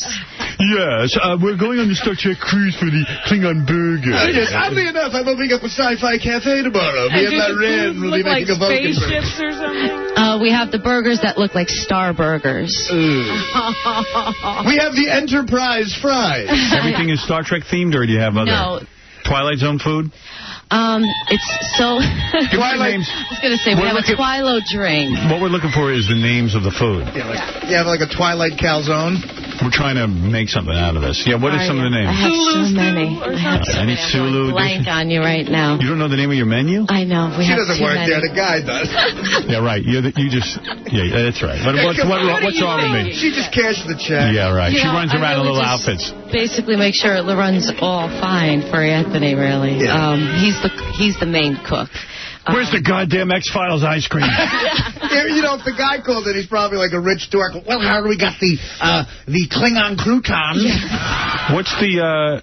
So you guys make a real good living doing this? Yes, it's been a very good year and a half for us. And what do? You just, like you have memorabilia on the walls? Everything I have fabricated by hand from head to toe. So you got space aliens? And spaceships, like... Are there any rides? 15 by 15 spaceship hovering over the bar with smoke, you know, and... no rides? No rides. We're not like Mars 2112. were more for the adults. And when it's for the children, we have the Xbox and things like that for them that they could play on the life-size screen TVs. And then the nightclub downstairs for everyone to do the wet T-shirt contest or... Oh, wow. Or our jelly, we have the jelly roll contest. If Harry over here loses, no big deal for you to be naked for us. Yeah. Not at all. Good. It's an honor just to be here meeting all the people. You've been naked in front of groups of people before. No. Really? You ever do other guys?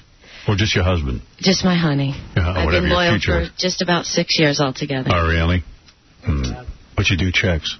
Thank you. Yeah, you're welcome. Yeah, thank you. Thank you. You don't have to thank us. Hey, Harry, you brought us a good one, buddy. I hope you lose. No offense. Yeah, sweetheart. Thanks for coming in with Hannibal Lecter over there. Yeah. Where'd you meet Hannibal Lecter? It was quite ironic just to meet him. Wow. How? He walked right up. I was outside of Sci-Fi, just making sure that the establishment was running okay. And the night was beginning, and he walked right up to me. And he said, hey, look, you're a good-looking woman. Yeah. I'm going to go on the Howard Stern show. Yeah.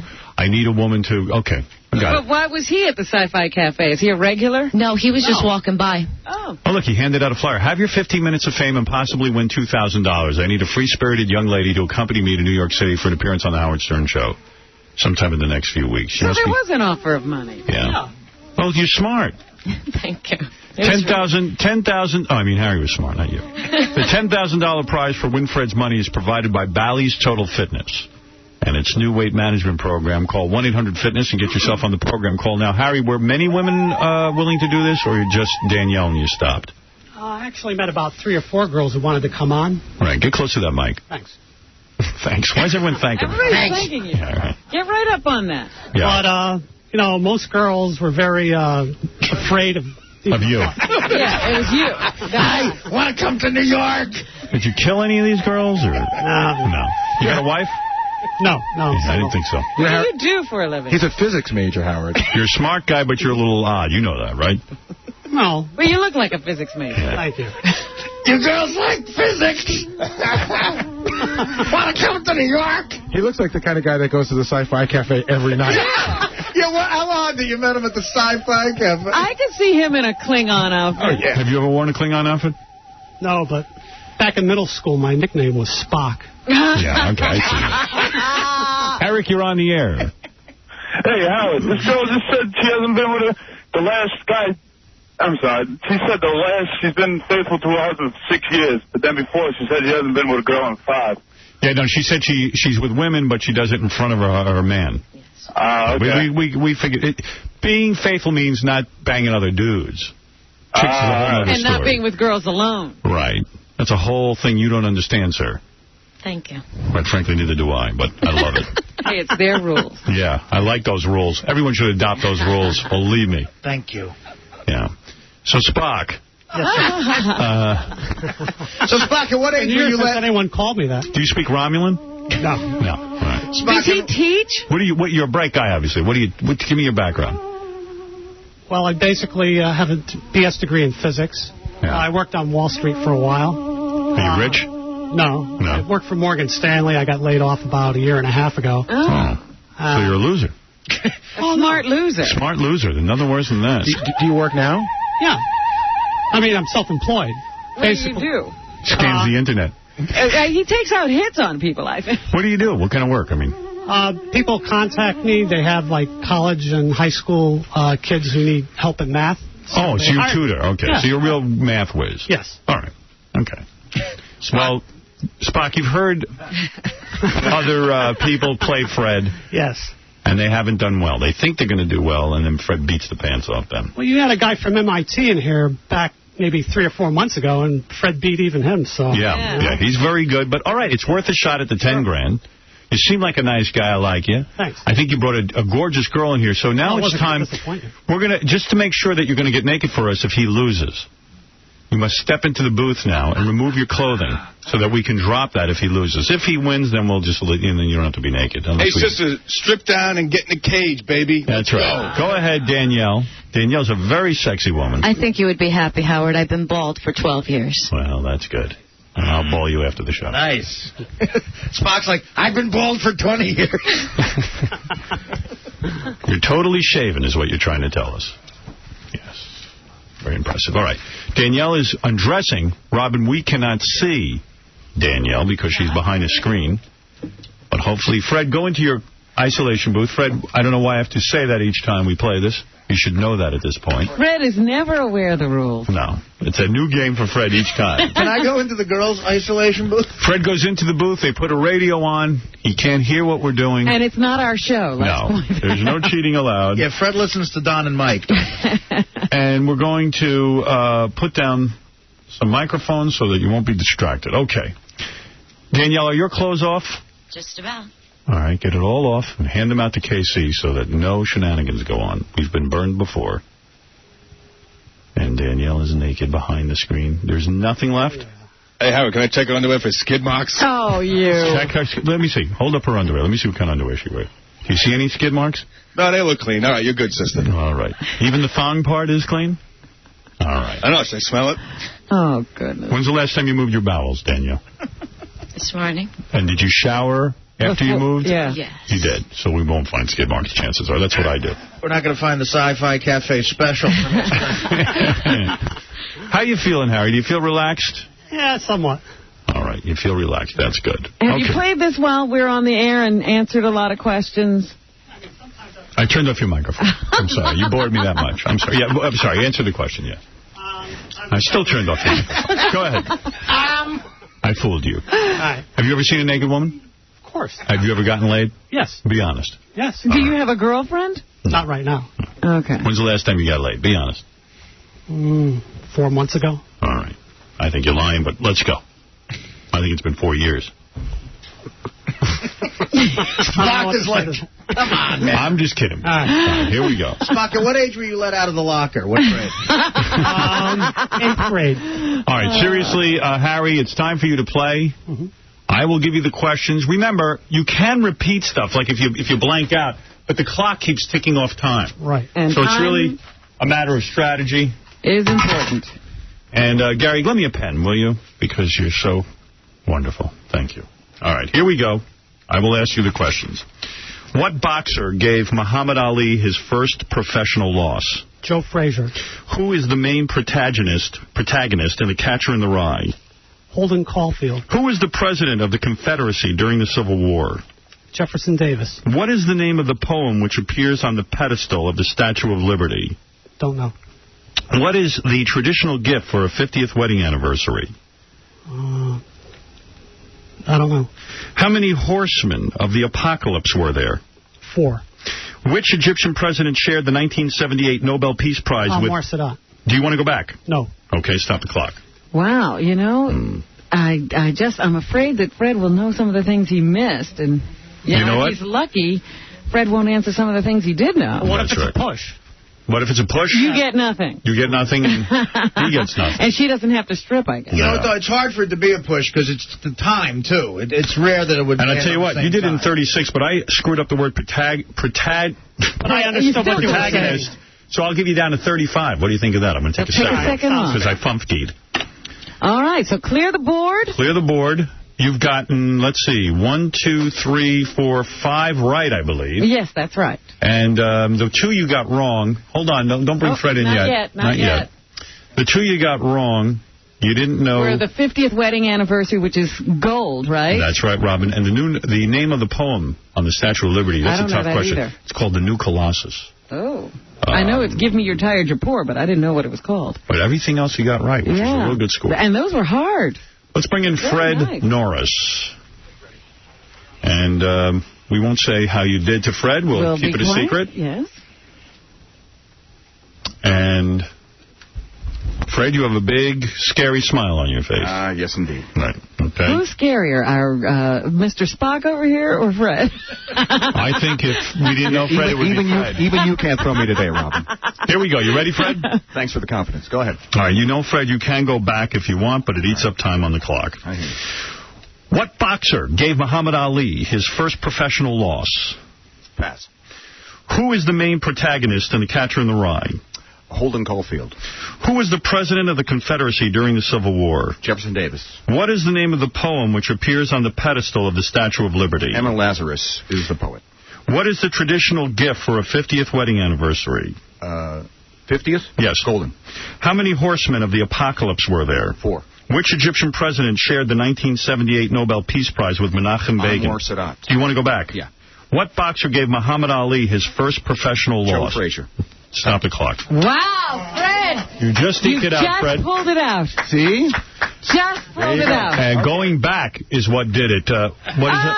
Fred just took I got my running. preview. I earned it. All right, wait. Well, hold on. Hold on about that. Fred, let me tell you how you won, how close it was. 35 seconds is what he did it in. is what Harry did it in. He got 5 right. You did it in 37 seconds, but you got 6 right. Going back saved you. And let me tell you, congratulate Fred. I didn't give him the answer, but The New Colossus is the name of the poem, but Emma Lazarus is the poet. Is the poet. Yeah. I never knew the titles, so... Yeah, there it is. I think anyone knows that. And you got the 50th wedding anniversary, which Harry didn't. So, Harry, you came close to the 10,000. So silly things you missed. I thought you were going to, at best, get a push there, but he beat your ass. And now, let's turn our attention to Danielle. Danielle, it is time now to drop the drapes and look at your 32-year-old body. Okay. Let's see. Whoa, man, you're tight. Honey, you are tight. Now, that's a good body. Nice. Thank you. Nice, but turn around. Let's see that ass. Wow. What, do you work out? No. Not at all. Doesn't that make you sick, Robin? Oh, where's Robin? There you I'm go. right here. Doesn't that make you sick she doesn't work out? It kills you, doesn't it? Yeah. Do you like to run around in bathing suits with that body to show and people? she eats a lot. Yeah. I do eat a lot. I basically am a very physical person when I work, so I'll lift, 10-gallon, 5-gallon buckets of paint, How ladders, often is that? scaffolding. Wow. So. Wow, you lift paint? Well, don't underestimate. That works off the Vulcanburgers. Are you wearing any shoes? Let's see. When you're painting, a 5-foot building Yeah. to a 20-story building. Do you go to nude beaches with that body? I used to when I lived in Florida. I bet. I would go to nude beaches if I looked good naked. How did they look? Your boobs look okay. The problem is he made them a little too big. Am I right? They look like, you know what, I was going to say that. They're a little stiff. They don't look natural. They look like a cake. You know when you get a breast cake? Like they just stand right up and they're sort of odd looking, but she's still hot. Yeah, I'm told to gain weight, too. See, I love cake, so they look great. You're hot, but I imagine they feel like boob implants. Yes. You know what I mean? They look like they're shoved in there tight. If they hung a little bit, they'd be perfect. Yeah. Only one way to see if they really do feel like boob implants. If we felt them. Can we feel them? Howard could. Harry can? Harry, go for it right now. She said Harry's it. head just exploded. Hey, come over here and let me see if I'll describe to my audience what they feel like, because... Come over here, please. I'm like a doctor. Don't think of this as sexual. Let me see it. But you've checked out many women. Yeah, you see, you can feel those things. Right. But they actually feel pretty good. You look good, honey. Just a year. You look good. Thank you, Nothing honey. wrong with you. Look at that. Nicely clean shave. Let me see that ass up close. Nice. I'm not catching any weird odor. Can't beat that. You're pierced on top and bottom. Let me see where you're pierced. Whoa, you're a sick girl. That's wild. You're pierced down there, too, huh? And where else? Oh, my God. What's up with that? You're mentally ill. I'd like to personally thank the great Fred Norris. Yeah, Fred, thank you. Fred should get to feel your boobs, too. I guess not. Harry just very conveniently ignored you. You're pierced in 2 places on your private parts. Is that for pleasure or shock value? Yes, it was all for pleasure. Really? Did it hurt when they did that?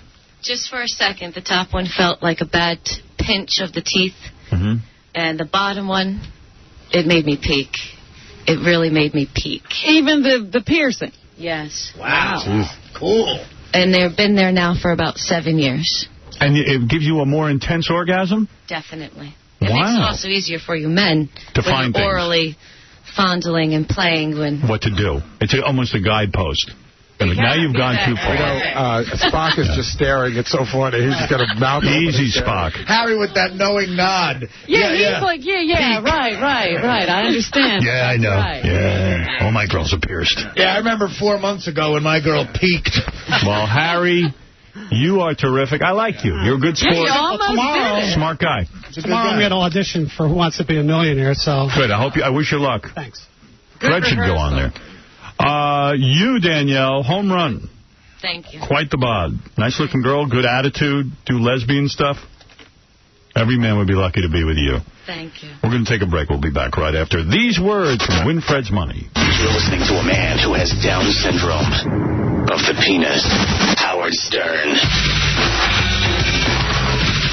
Nothing like Down syndrome with a penis.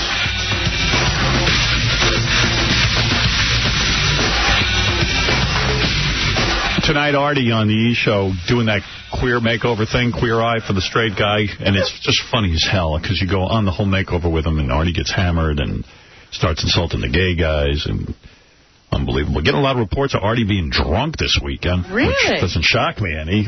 Yes, Andrea. Andrea, you there? Oh, yes. Hi. How are you? Yes. Yes. Hi, Howard. Listen, Artie, I saw you on Friday night at the Stress Factory, and you were really, really good. Thank you. But the only thing is that you were so drunk, and I was wondering, is that shtick or for real? No, it's not shtick. Did he call you a homo? No. Thank God he didn't see me because I was all by myself. That's how bad I wanted to see him. I went all alone. Yeah, I mean, the reports are endless. Ken, yes, go ahead. Howard. Yes. This guy couldn't even stand Saturday night. Come on. Come on, you knocked stuff off the wall. Oh, well, I mean, that's part of my choreography. Now, had a pint glass of Jack. The audiences are very nice to buy me drinks. Do you drink on stage because it's hard for you to get up there, or are you just drinking? No, I mean, I've done stand-up completely sober before, but, you're in a nightclub, everyone's drinking. It's hard. It's hard not to join in on the fun. And once Artie starts to drink, he can't stop. And the crowds are really nice, and they send me booze up, and I don't want to insult them. I'll drink it. Yeah, but, man, you drink. But do you gulp it? He was horrible. His belly was sweating all over. And then I heard you put it down backstage as well. I mean, like you were, continuing the party. Well, yeah. I mean, backstage you wanted to... But he can drink. I mean, he can really... I talk about drinking. I drink 1 or 2 drinks, 3 drinks at the tops. I mean, this guy can drink. He must have had 8 shots of tequila up there. Wow. Yeah, but I don't bring it up there. Artie, you drink it. Get away. Yeah, exactly. Well, I mean, it's a party. John, you're on the air. Good morning. How are you? Who is your daddy, and what does he do? Well, I recognize your voice. This is Arnold Schwarzenegger, and my daddy was a recording engineer. Soon to be Governor Schwarzenegger. What was that, Arnold? Stop whining. Oh, sorry. Who are you? You know I'm Howard Stern. What do you want? Well, you called us. Wrong. We called you? You like that? All right. It was going pretty good for a while. Yeah, that guy had it going for a little bit. It only works when the people get angry. I heard one with me. The guy uses my voice. Yeah. And calls people. Who's your daddy and what does he do? I'm playing the Terminator 3 pinball game that you love it. Was lent to me from pinballsales.com. I got to tell you, those guys, that is the best pinball game I've ever played in my life. Is that the one you were talking about last week? Yeah, Terminator 3. It's got Arnold's voice on it. Shoot here and here. Oh, really? It's really Arnold talking to you? Yeah. Hello, Iris. You're on the air. Hello? Hey, what's happening?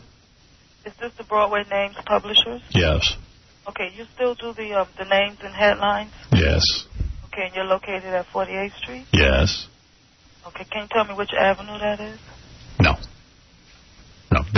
We like to keep people guessing what avenue. Just start at the beginning of the Okay, so how do I street. make the order or come in and... That's the thing you got to figure out. For real? For real. Okay, It's fun. so just come there or How do you look? how do I look? Yeah. What does that have to do with anything? No, it has a lot to do with it. I'm not going to let you come down here if you don't look good. I do. How old are you? 40. Oh, that can't look good. Great. Very few 40-year-olds look good. Well, you'll be surprised. How's your figure? Not bad for a 40-year-old. That's what I'm saying. What do you weigh? I don't know. I haven't weighed myself in a while. That's what I'm saying. Are you keeping it real? Absolutely. Menopause? No. Nope. You married? For that. Nope. Too young for that. You got kids? Nope. Way too young for that. Big boobs? Nope. Couple of college degrees, though.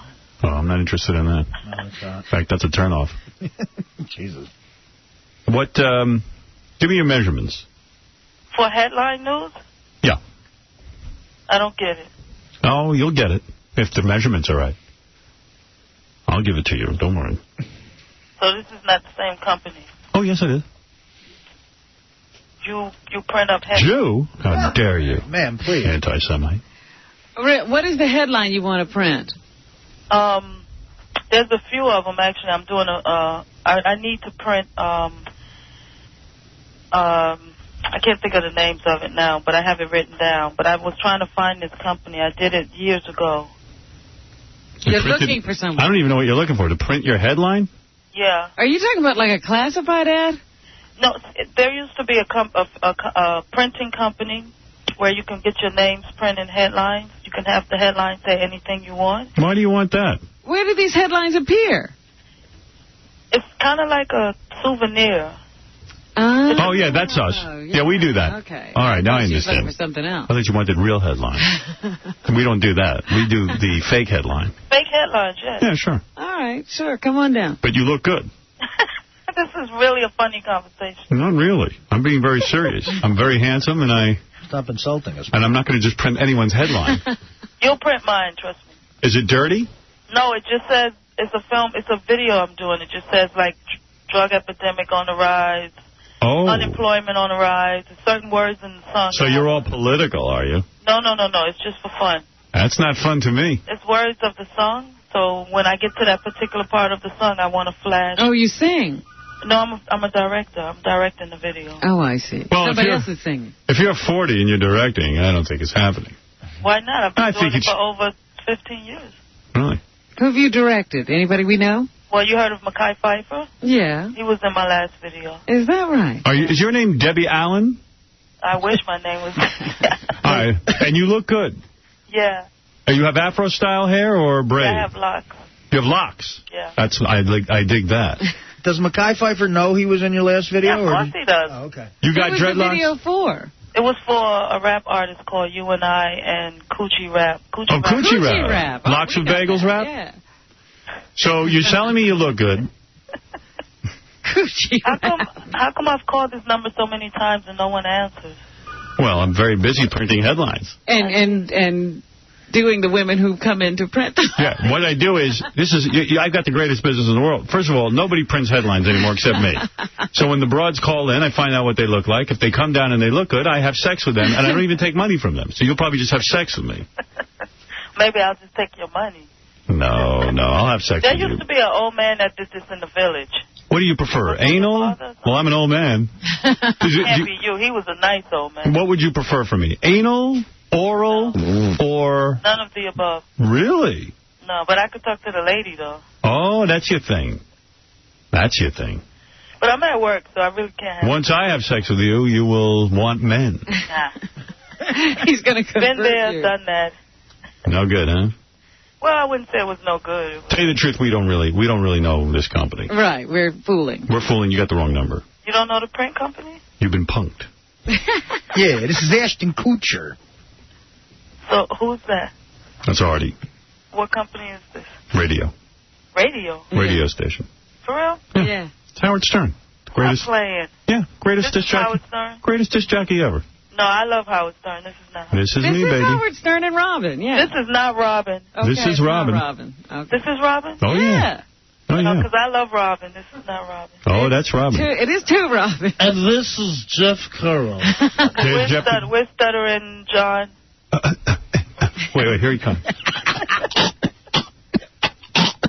How's it going? See, everybody's here. Everyone's here. See, I remember Robin had short hair, and then her hair grew long, and I watched her hair grow. I really like Robin a lot. I watched her hair grow, too. You kind of sound like Howard Stern. It's me, baby. It really is. Where do you find two people on the phone, more than two people on the phone? Why don't you come down and get naked for us? Let me take a look at you. If I tried to call you, I would never get in. I know. Right. It just happened that way. I don't know anything about a headline business, but if anyone, I'll tell you what, I'll put you on hold, leave me your number, and if anyone calls in with a headline business, I will get in touch with you. Okay, that'll be great. All right, hold on. Maybe I'll come on your show one day. All right, sweetheart. Later. Good luck with that directing. Okay, thank you. Here's a doll. Yeah, what a sweetheart. Yeah. Howard Stern is on the air. Hold on. Howard, you're on the air. Hello? Hi. What's going on? Well, we're doing the show. What's going on with you? Hi, you're on the air. Yeah. Well, no, you're on my air. Hi, it's Howard Stern, WNBC. Oh. What do you look like? Well, I'm about 6'5". I'm a skinny bastard. All right, here's the big question. Are you a fan of anal sex? Giving or receiving? I'll It's say... one thing if a broad uses her pinky or something on you. You're talking about a strap-on. This guy's good. He's got some good stuff. Very good. Describe your wife. I'm not married anymore. What a dumbass. Have you had sex with other people beside your boyfriend? Yes. All right. So you want a man who can finish you off? Yes. That's what I'm after. Thank You're you. gay. Wow, look what this guy's got going on. Get cocking up and yum. Hey, Kishmir and took us around. I don't understand. I gotta go. Goodbye. What a dumbass. All right, well, that was pretty Very good. nice. Very nice. Didn't matter what you said. No, he had his agenda. What's in the news, Robin? Would you like to sing a tune? Would you like to chase your blues away?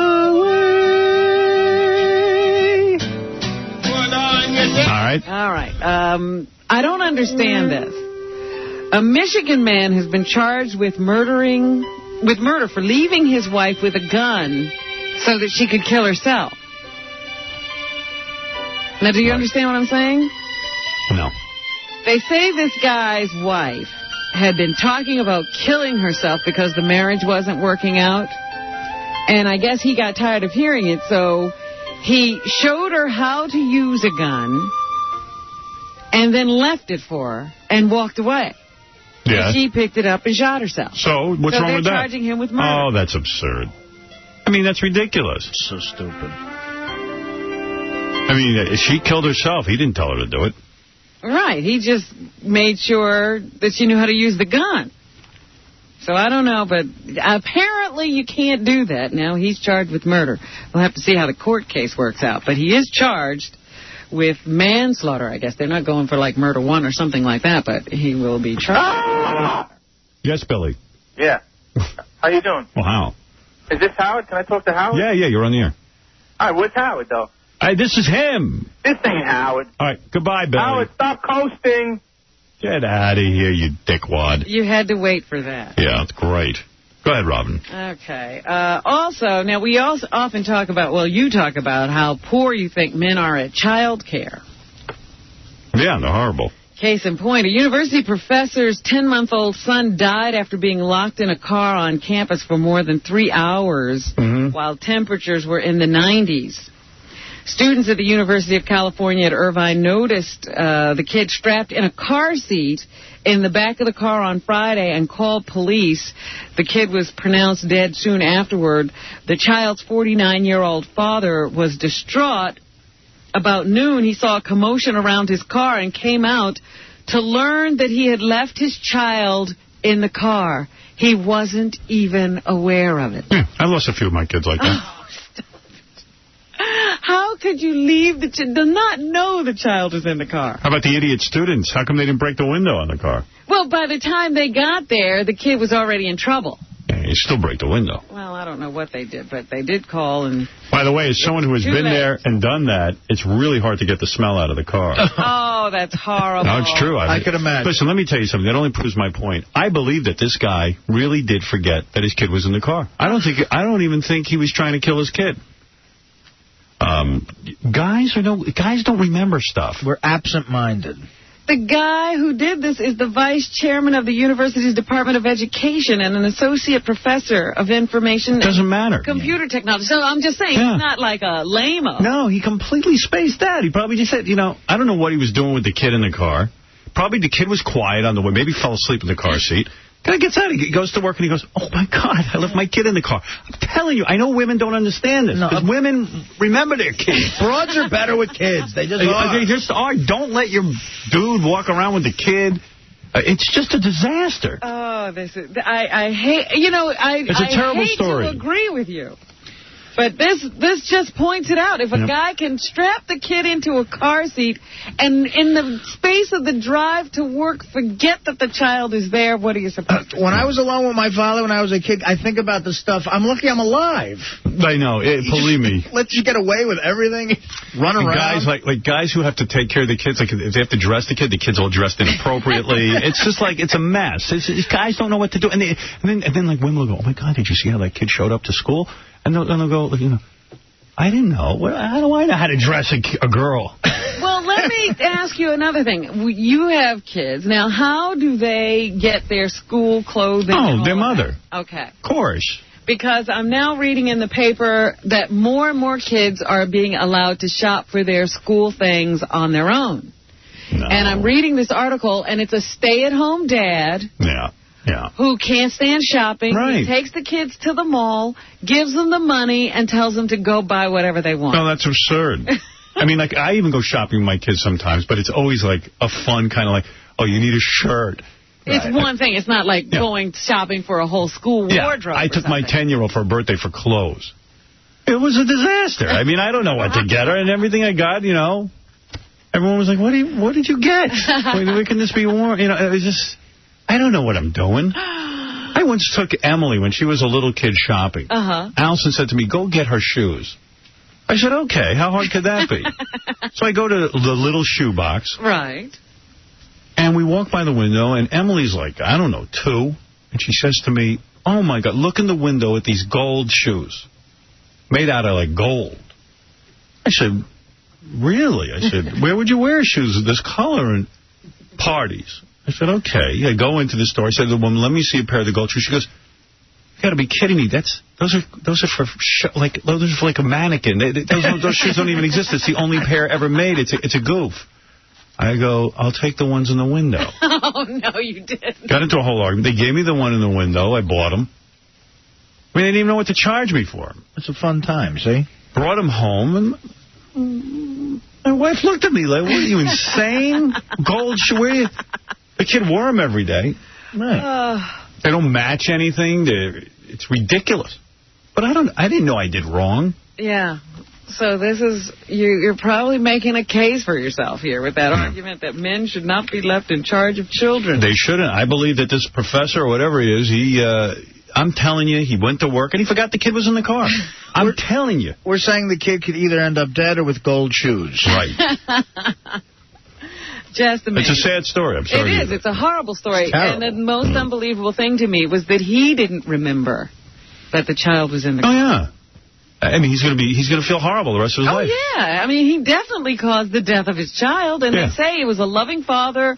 Neighbors used to see him out carrying the kid around all the time. So it wasn't like he was a neglectful, abusive No, he was probably a good father. He just was a guy, and he was on his way to work, and he forgot he had a kid. I swear to God, as weird as that sounds to a woman, guys understand that. Amazing. Yeah. And knowing guys, they forget about the death, okay. Oh, they'll forget that, too? They forget everything. Oh, stop it. A California jury has cleared former NBA star Dennis Rodman of civil claims that he drugged a woman and raped her at his Newport Beach home in 2001. Well, good. Good for Dennis. Yeah, so the jury deliberated for about 90 minutes before rejecting the claim and leaving Rodman free of this legal encumbrance. Yay! He said it was probably going to go away, and it did. Mm-hmm. Jeremy Shockey making news again. This weekend. It was reported that he was quoted in a couple of different magazine articles.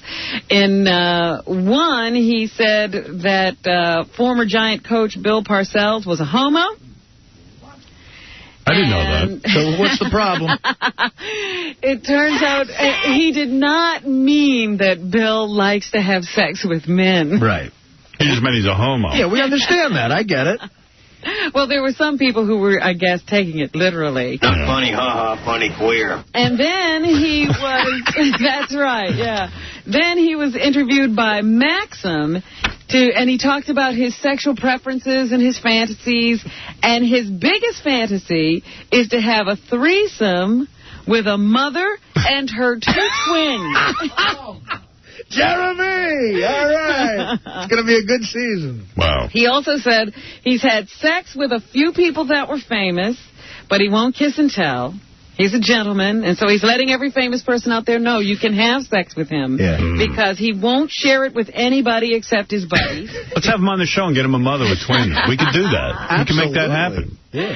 And he says he definitely picks up women on the road. He says a lot of guys who play football have a woman in Arizona, a woman in Washington. He doesn't have any women anywhere. So if you want to get with him, just call the magazine Maxim or the Giants and leave a picture. And if he likes the picture, he'll definitely do you. You know what's funny? Like, did you read that after he made these comments, like, it all came out that after he did the Howard Stern show, the Giants wouldn't let him come on the Howard Stern show anymore? Is he banned from the show? Yeah, because he loved the show, and he wanted to come on, but they made him feel so bad. Well, they can't stop him from making these comments, so they might as well let him back on our show. Oh, they're going to stop him. They've stopped him. Hey, he's dead in his tracks. Yeah, well, he probably won't be talking to magazines anymore either. Another incredible dog story. Oh, my God, I read this. This is awesome. A Kentucky dog named Scooby walked miles to a vet's office after it was hit by a car and waited for the workers to arrive. Walked on his own. He obviously knew this was a place to get help. Scooby ran off during a recent storm and was hit by a car, injuring his leg and his tail. He was miles away. There were hundreds of houses between him and the vet's office. There are 3 lanes, and there's a mini-mall. How he knew to take himself directly to the vet's office, they don't know. But the woman was calling the vet to let the vet know that her dog had gotten lost. Right. And the vet said, he's right here. So he just found his way to the vet's office. My kids can't even find themselves a way to the vet's office. Can't find a way home. That's right. I was going to say, when you hear a story about a dog being that smart, it really makes you lose respect for the guy who forgot his kid in the car. Yeah. By the way, did you read that the dog barked out the license number of the car that hit him? That's a 3. All right, first number. Don't believe 2, that part. 5, 1. All right, let's go get him. We have a tape of the actual 911 call the dog made.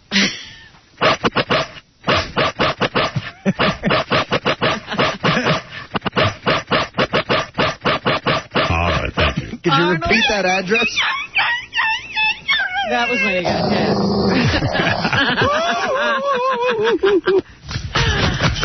Scooby. Scooby the dog. I thought that was amazing. We got to take a break. I love Howard Stern. All right. Robin, you were finishing up the news. Don't forget on E! tonight, Artie's makeover with the Queer Eye guys. All right. Yes, everybody's fascinated now with the California recall race in which Arnold Schwarzenegger has thrown his hat because he wants to be the next governor of California. All it takes is a $3,500 fee and 65 signatures, and you, too, can run for governor of California right now. They have 158 candidates, all told, going for that title. One young woman, she's just going to run around town in a thong, I think. And she wants to be the governor. Good move. Meanwhile, everybody's looking at this and you say, you know, hey, Arnold Schwarzenegger's being taken pretty seriously. Well, Fred Grandy, of course, who was the actor who portrayed Gopher in The Love Boat, he says that all the people in show business who aspire to government office have a reason to thank Ronald Reagan before. I think that what Reagan did, because he absolutely went all the way to the top and kind of legitimized the actor's role, kind of made the world safe for Gopher and Sonny and Cooter and Fred Thompson. Well, it's really weird when it's like, that's what's so funny. They go, oh, the goof candidates like Gary Coleman from Different Strokes, and, you know, I'm like, well, why is he any goofier than any of these guys? And I mean, maybe Gary Coleman knows what he's talking about. I don't know. Yeah, maybe Gary Coleman's not a goof. Gary Coleman was on Jimmy Kimmel announcing his candidacy. Yeah, they're all doing it on the late-night talk shows. Yeah. So I'll play a little of that. My fellow Californians, our fine state is in trouble. We all know that. We're billions and billions of dollars in debt. Our education system is in shambles. See? And is he saying anything different? No, he sounds like Arnold. Yeah. Unemployment is at an unacceptable level. We need a leader.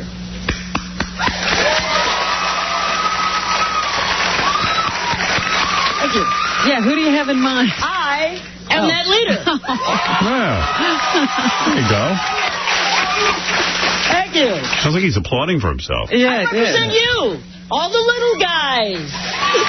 He represents the little man. Wow. Because Arnold Schwarzenegger says he represents the little man. No, Arnold's got to represent the big guys. Yeah, the big guys.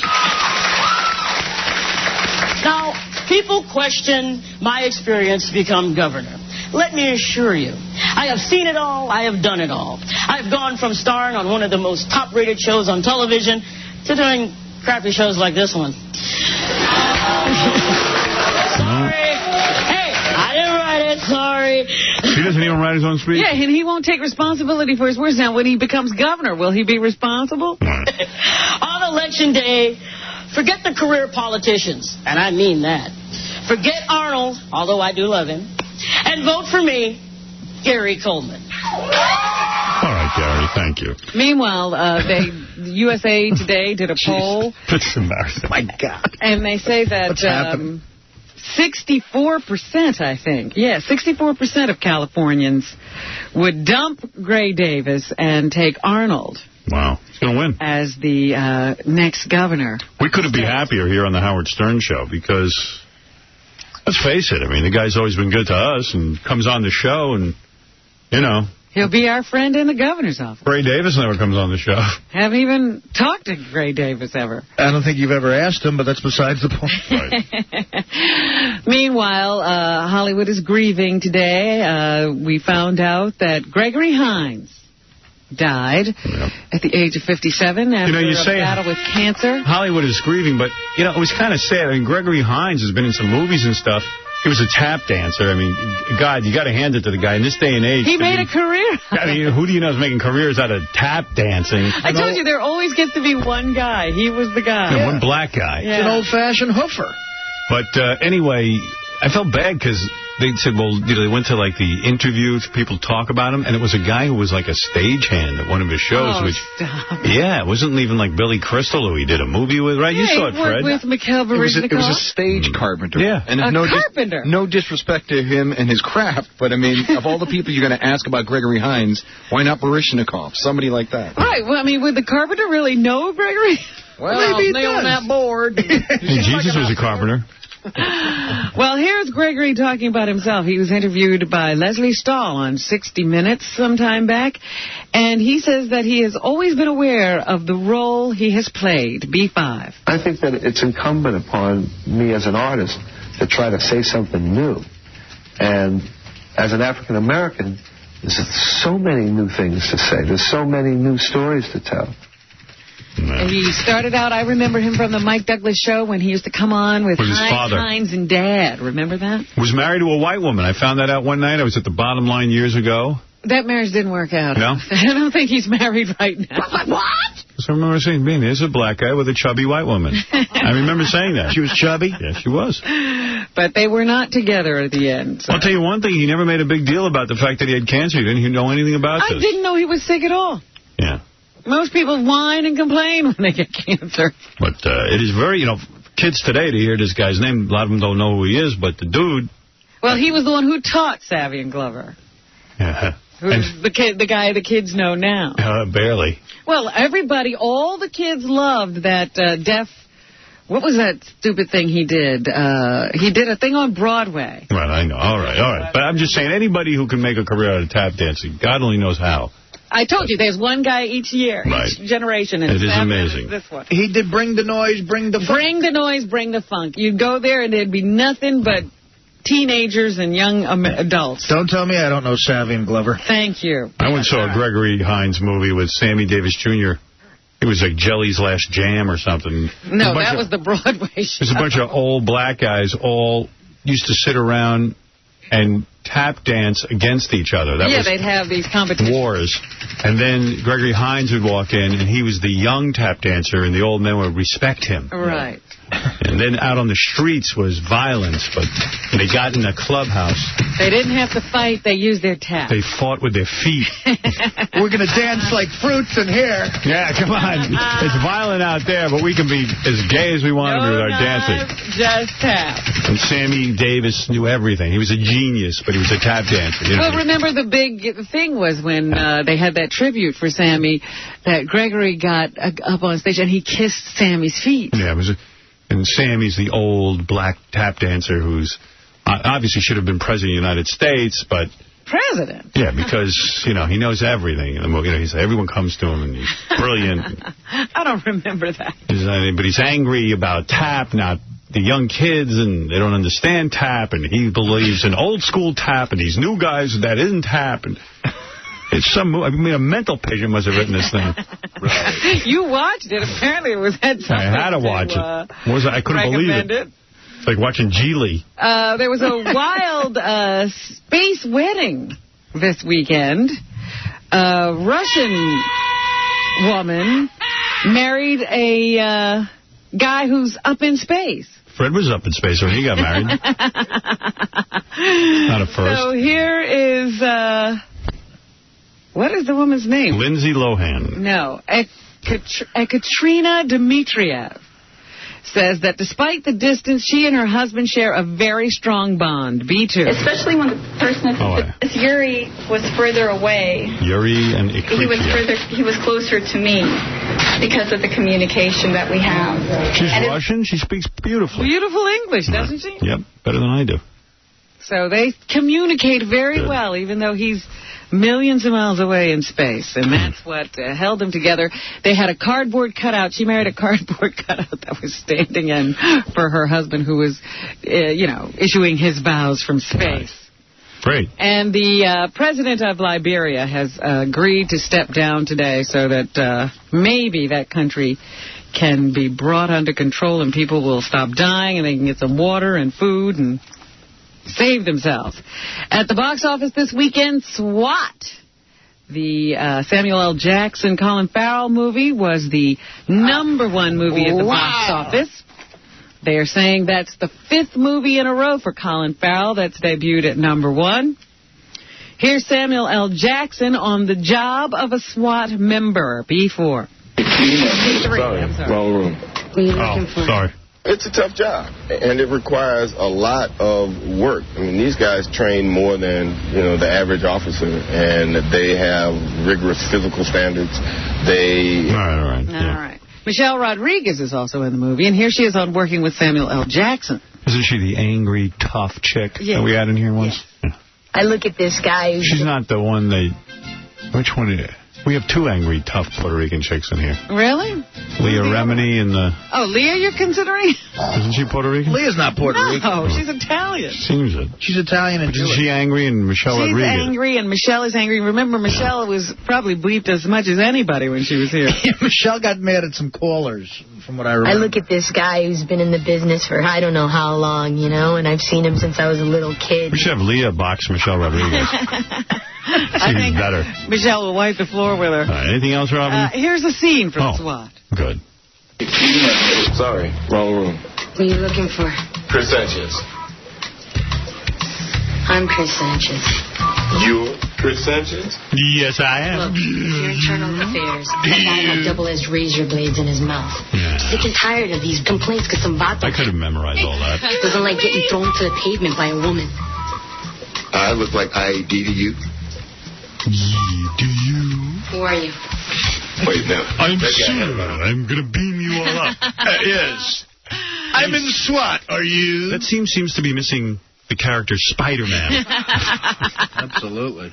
They keep trying to make movies without him. Yeah, why do they bother? The #2 movie this weekend was the Freaky Friday, which stars Jamie Lee Curtis and Lindsay Lohan. Who's the Spanish girl with the attitude in that movie? There's no Spanish girl in that one.